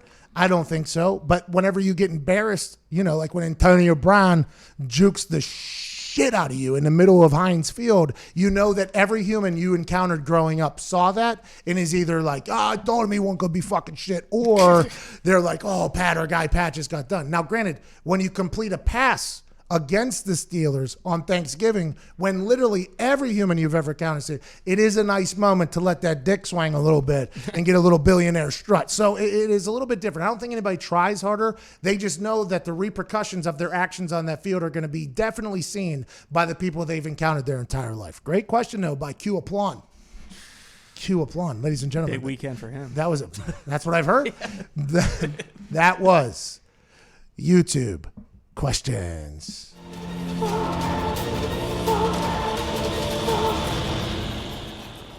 YouTube questions. Zito missed it, but he's calling a doctor right now, I think. YouTube questions. Zito, are you calling a doctor right now? Yeah, it's going through. Hey, we're about to talk to a doctor in the middle of a worldwide pandemic. A lot of pressure. I'll get all the right questions in, boys and girls. Any information you haven't heard yet about the pandemic, I'm going to get from a doctor right now. Doc! Myron Rowe, what's up, dude? This one or this one? This one? This one? Hey, I appreciate you. You're the first doctor ever on this show. We're back in 15 seconds. I appreciate you.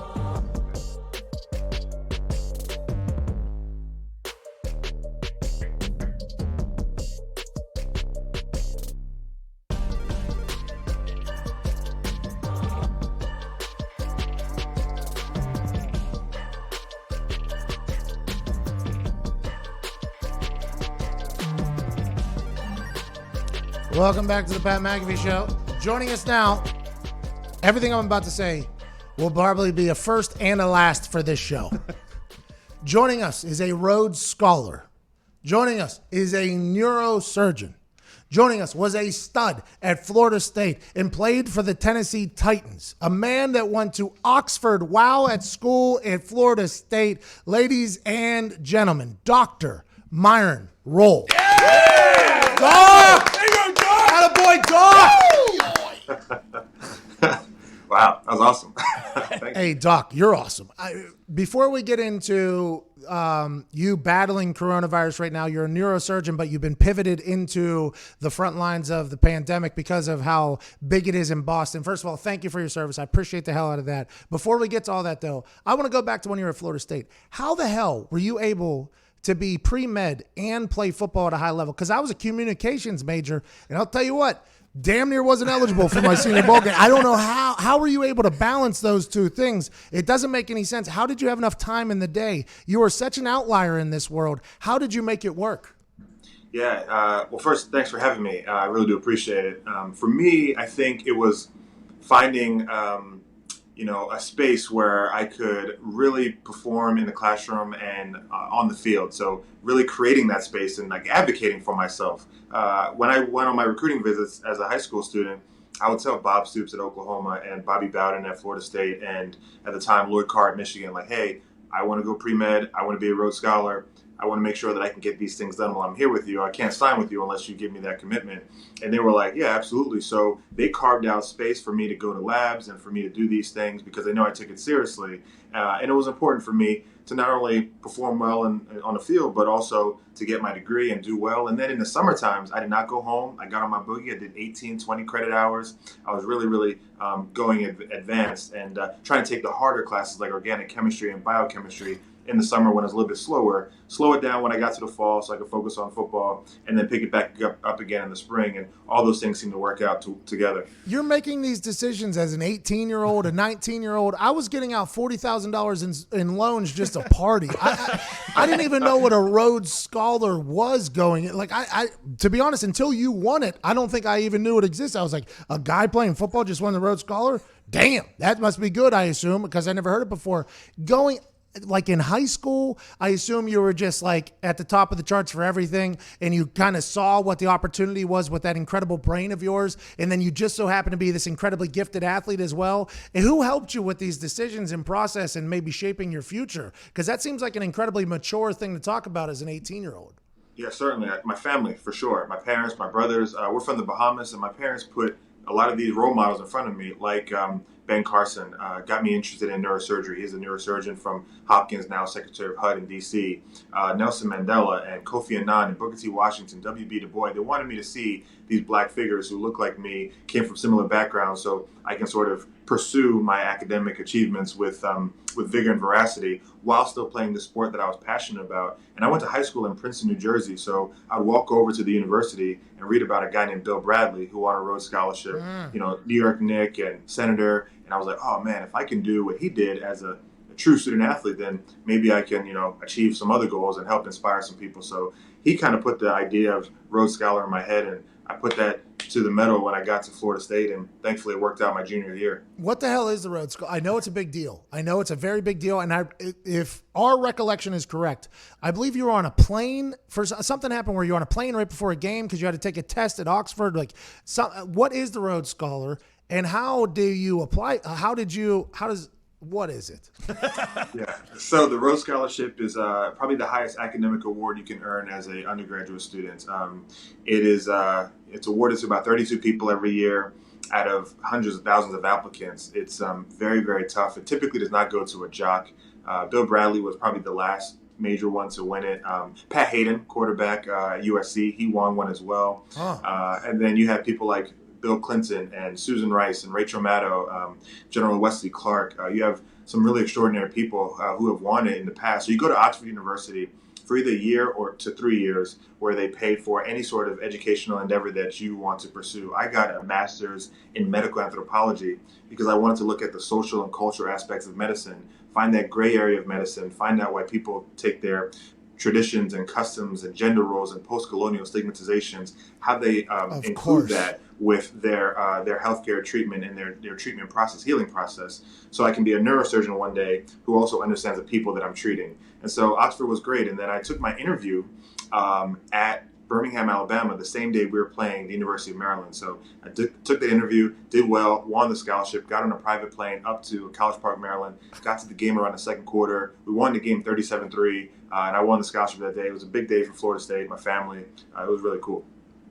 I'd say. Yeah, now, did you do that in Tallahassee, or did you have to go to Oxford, which is in England, right? Yeah. So the interview was in Birmingham, Alabama, because I applied in the district, the Southeast District, and then once I won the scholarship, then you fly over to England, Oxford, and that was after I was done at Florida State. What was it like over there at Oxford? Obviously, the way it's talked about here in America is this fairy tale world where all the smartest humans on earth go, you won't go to Oxford. I mean, it's like one of these things that it's talked about.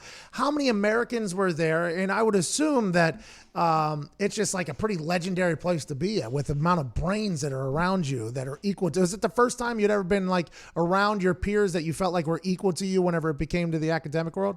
Oh, absolutely. That's actually a great point because I transitioned from this bubble of Florida State University where my teammates were listening to Plies and Rick Ross and Trick Daddy and, just really getting after it, right? Dreadlocks, gold teeth, saying words like jit and eating country fried steak. And now to transitioning to Oxford University where my classmates are talking about the United Nations and Gaddafi and, how are we going to do world economics and keep the global resources alive? I mean, all these crazy, really high-level, cerebral, intellectual conversations. So it was interesting. It's very old. You realize how young America is when you go there.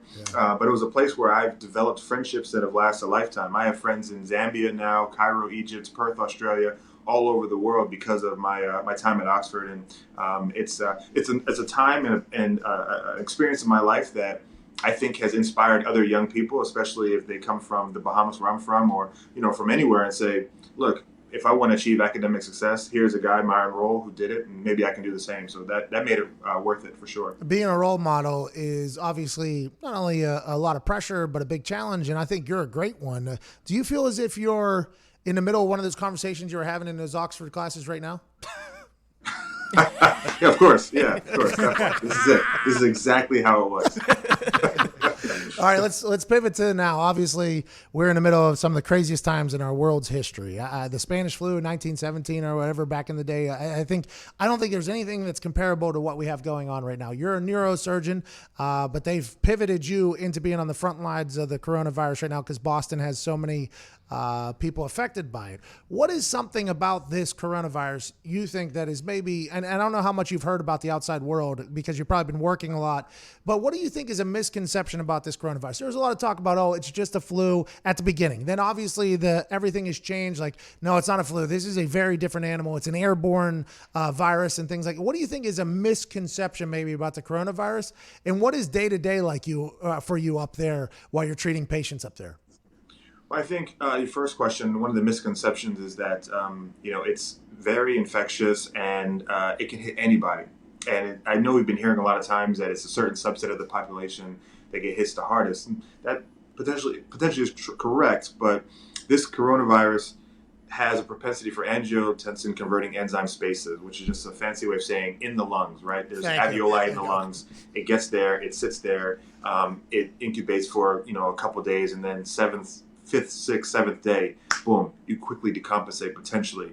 Your oxygen saturation goes down. You start breathing fast. You start trying to figure out how you can get oxygen into your body. They may have to flip you prone so you can expand your lungs better. You have a cytokine release system where like your whole autonomic system kind of gets out of array and disarray. So a lot of things happen quickly, and I think the misconception is that A, this is not that serious, and B, that it doesn't have devastating effects quickly on people, where you have to make these end-of-life discussions and these goals of care discussions between family members who aren't even allowed to be at the bedside because the visitor policy at most hospitals, especially ours and Mass General, won't allow people to come in because we're afraid that they may bring in more infections. So that is something that's real. I hope people put a human face on this issue and realize that it's not just fantastical. It's not just something that's disconnected. We are all a part of this together. We're all a part of this global and national team, if we're speaking about just the United States, and that it has a serious and dire consequences for sure. Okay, so what is the difference between this particular strain of virus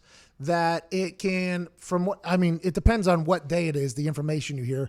You hear that it can live on a hard surface for a certain amount of time. Then you hear it can live on a cardboard, where other viruses, as soon as they hit air or a certain temperature, they kind of dissipate. With this one, they're saying that it can live on and continue. What does that mean? And is that accurate?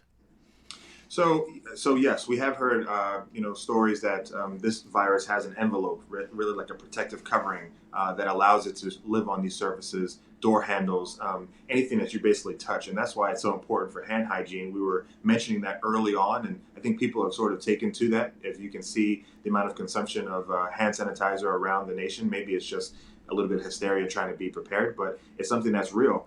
Lifestyle behavior modification, hygiene is incredibly important. We do it all the time when we go in and out of the room, wash our hands, make sure we're gowned up, and make sure we're not touching anything that has been touched by a patient who's either a COVID-19 rule out or positive. There are contact precautions, there are droplet precautions, there are airborne precautions, there are special rooms, because we know this is very, very difficult. And even as neurosurgeons, there's some crossover with this virus with us in head and neck surgery. If we go into the nose or we go into any of the sinuses to evacuate some sort of tumor, there's aerosolized particles that could get up in the air and infect us. We use high-speed drills a lot of times and electric cautery. These things that sort of burn through tissue that can aerosolize the body fluids and get into us as well. So there's issues everywhere. This is very serious. I wish I could take the people who are reading this or hearing about this on social media and take them into our hospital and see that, it's not a game, it's not a joke.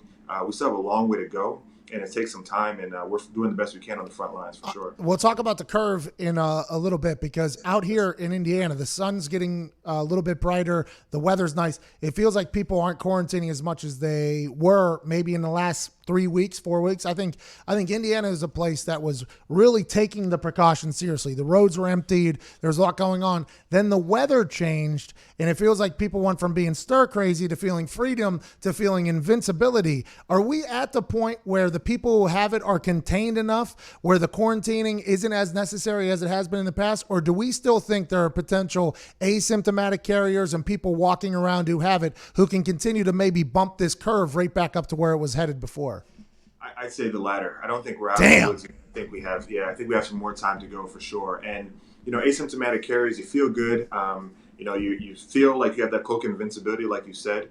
You want to get back to normal life because this is what you do. This is who you are. And this has really disrupted all facets and aspects of human life. It's not something that I have to really explain because we all are living it. But at the same time, epidemiologists, scientists, PhDs, They have to have the time. They have to have the time to find a vaccine, a cure, some sort of therapy that's going to be safe and efficacious to be able to be available for public consumption on a wide level. I don't think we're just there yet. So it's going to be some more time. We need to be a little bit more patient with this whole thing. Hydrochloroquine in a Z-Pack has been something that's been talked about both on social media and on whether you turn on anywhere on YouTube, on the news. Everything has been talked about how in cases that it's been used, and this number might be wrong, it's a number that I saw on the internet, so it could be wrong, 90% recovery rate whenever hydrochloroquine or Z-Pack are mixed together. Is there a reason, is that accurate, that number, in your knowledge? And also, is there a reason why you can't just give a stamp of approval on a cure because it hasn't been trialed and tested? And in these uncharted waters, if somebody gives like, hey, this is the answer and it doesn't work, then obviously there's a chance for a little bit more hysteria.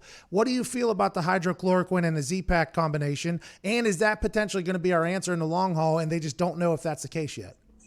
It potentially could be. It potentially, and I use that word again 3 times, potentially. I think you need to have a drug or some sort of therapy that is not going to harm the patient worse than what the virus they're trying to protect it from will do. And also is going to do what it's intended to do, not going to have deleterious side effects that will truly hamper and impede the health of the person who is once taking it just for prophylactic cases. But there have been doctors and scientists working for not only hydrochloroquine and the azithromycin combination, but also angiotensin converting enzyme inhibitors, potentially as a way to affect change.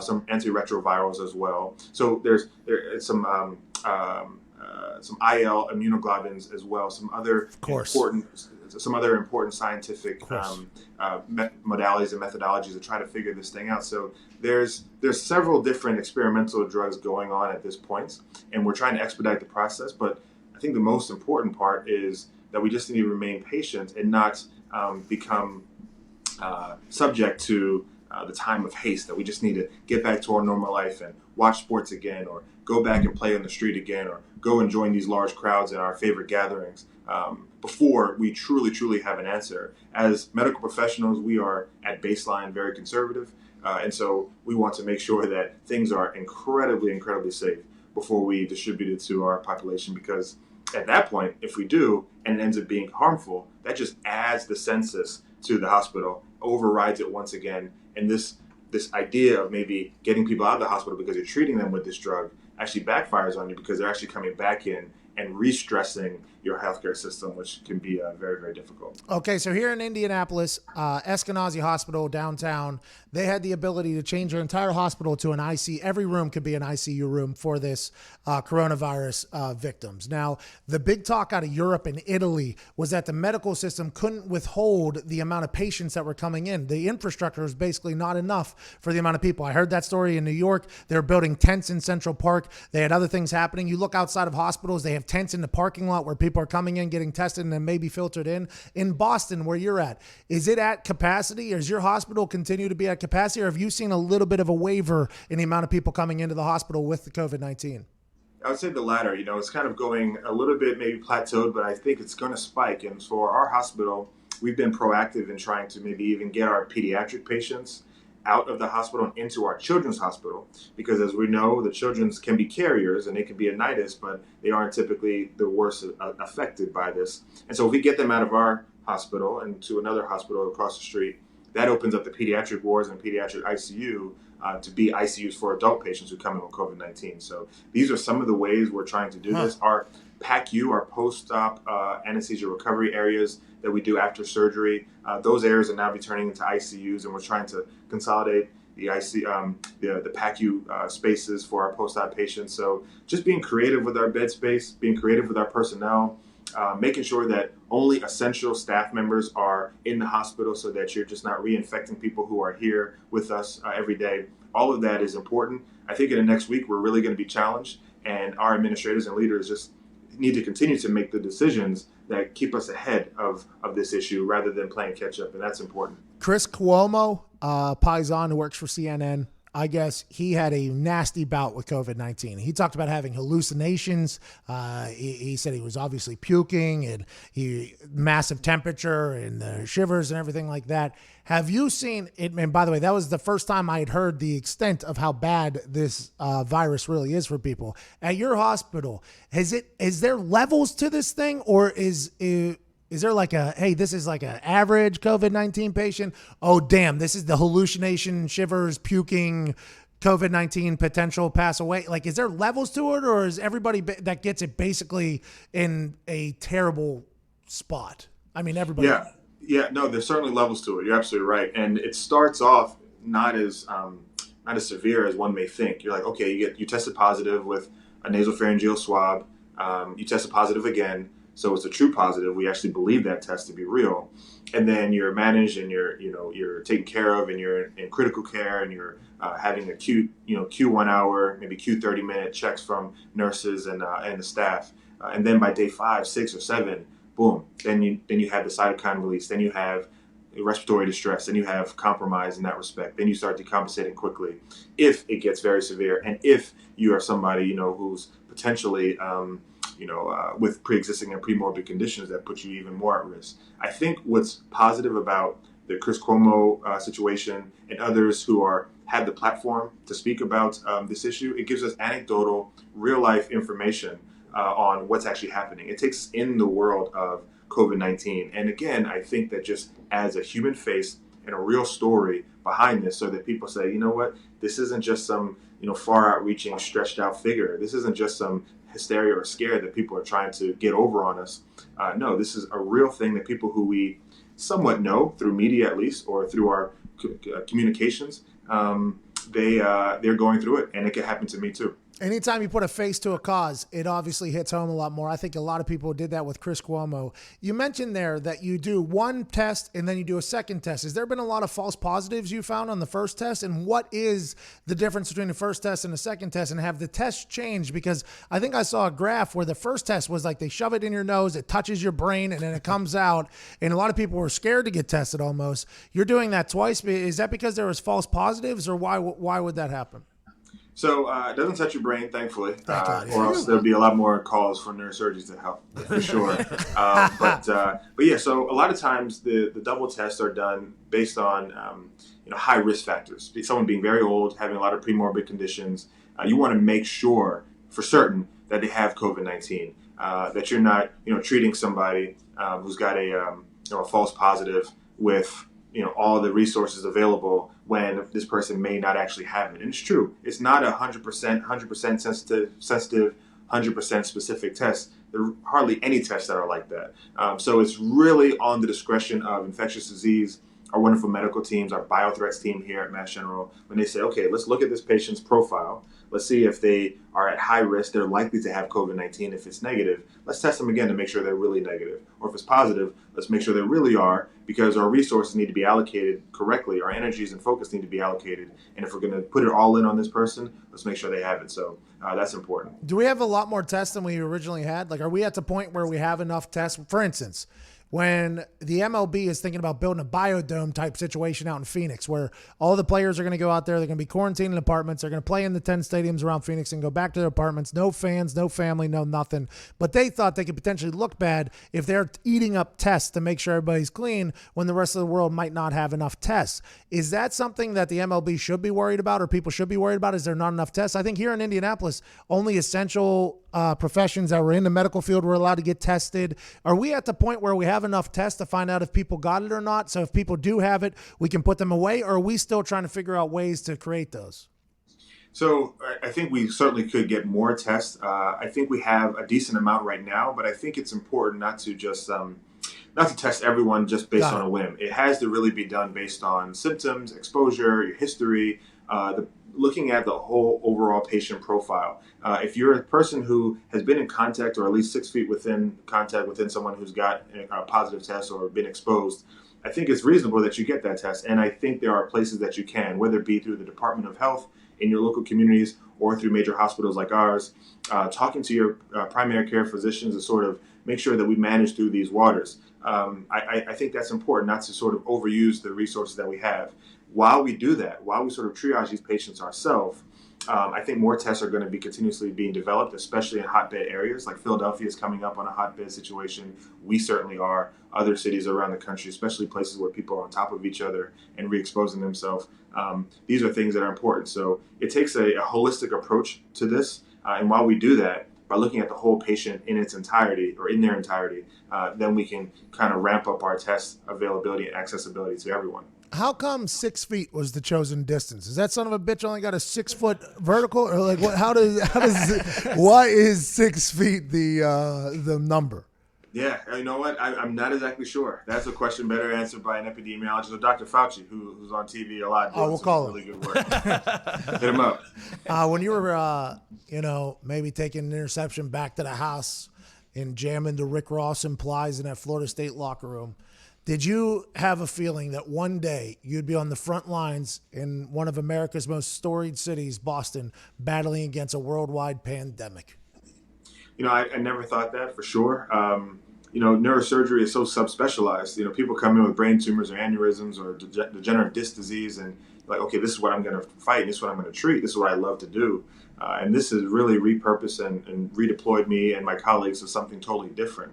But it's a part of, I think, my makeup to just want to help a very, marginalized and underserved population.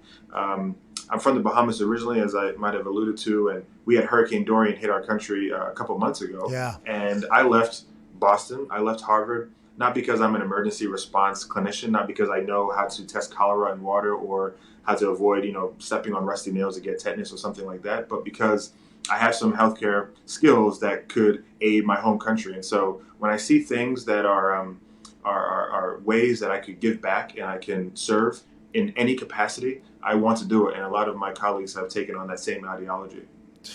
You're awesome, man. I can't thank you enough. I feel like at some point in our conversation, you thought to yourself, this does feel like one of them fucking conversations at Oxford.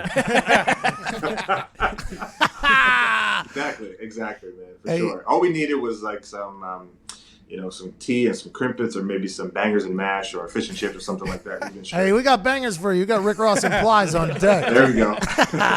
Hey, doctor, I'll have to have you come back on. I thank you so much. You made me feel so much smarter. I feel like a lot of people probably learned some things there. Oh, thank you. Appreciate it for having me. Definitely. You ever seen a movie Phenomenon with John Travolta? I have not, no. It involves neuroscience. I didn't. He has a brain tumor that makes him like this superhuman, basically. And I just wanted to know how I could get one of those. Oh, okay. Yeah, no, I'd probably stay away from getting brain tumors. Ladies and gentlemen, Rhodes Scholar, Dr. Myron Rowe. Thank you, man. Thank you. Hey, cheers, Doc. Appreciate you, man. Appreciate you, boss. Yes, sir. All right. Well, we blew through the radio break again. Mm-hmm. There's no way I could cut that off. And to be honest, nobody's listening to the damn radio at dawn. I apologize for that. But I feel like, by the way, I feel like I had a little bit of pressure there to get some information out of the guy. Yeah, sure. I feel like I learned a lot. That was a cool convo. What an incredibly smart man, by the way. At least 50 words in there I had no idea what meant. I paused him a couple times and he said, nose. Thank you. Thank you. Lung congestion. Okay, thank you, sir. It's nice to get a reset every once in a while. You might think you're pretty smart, and then you hear someone like that talk. It's like, I'm actually pretty fucking dumb. All right, we're back in 1 hour with McAfee and Hawk Sports Talk. We appreciate you all so much. This has been the Pat McAfee Show, Thursday, April 9th.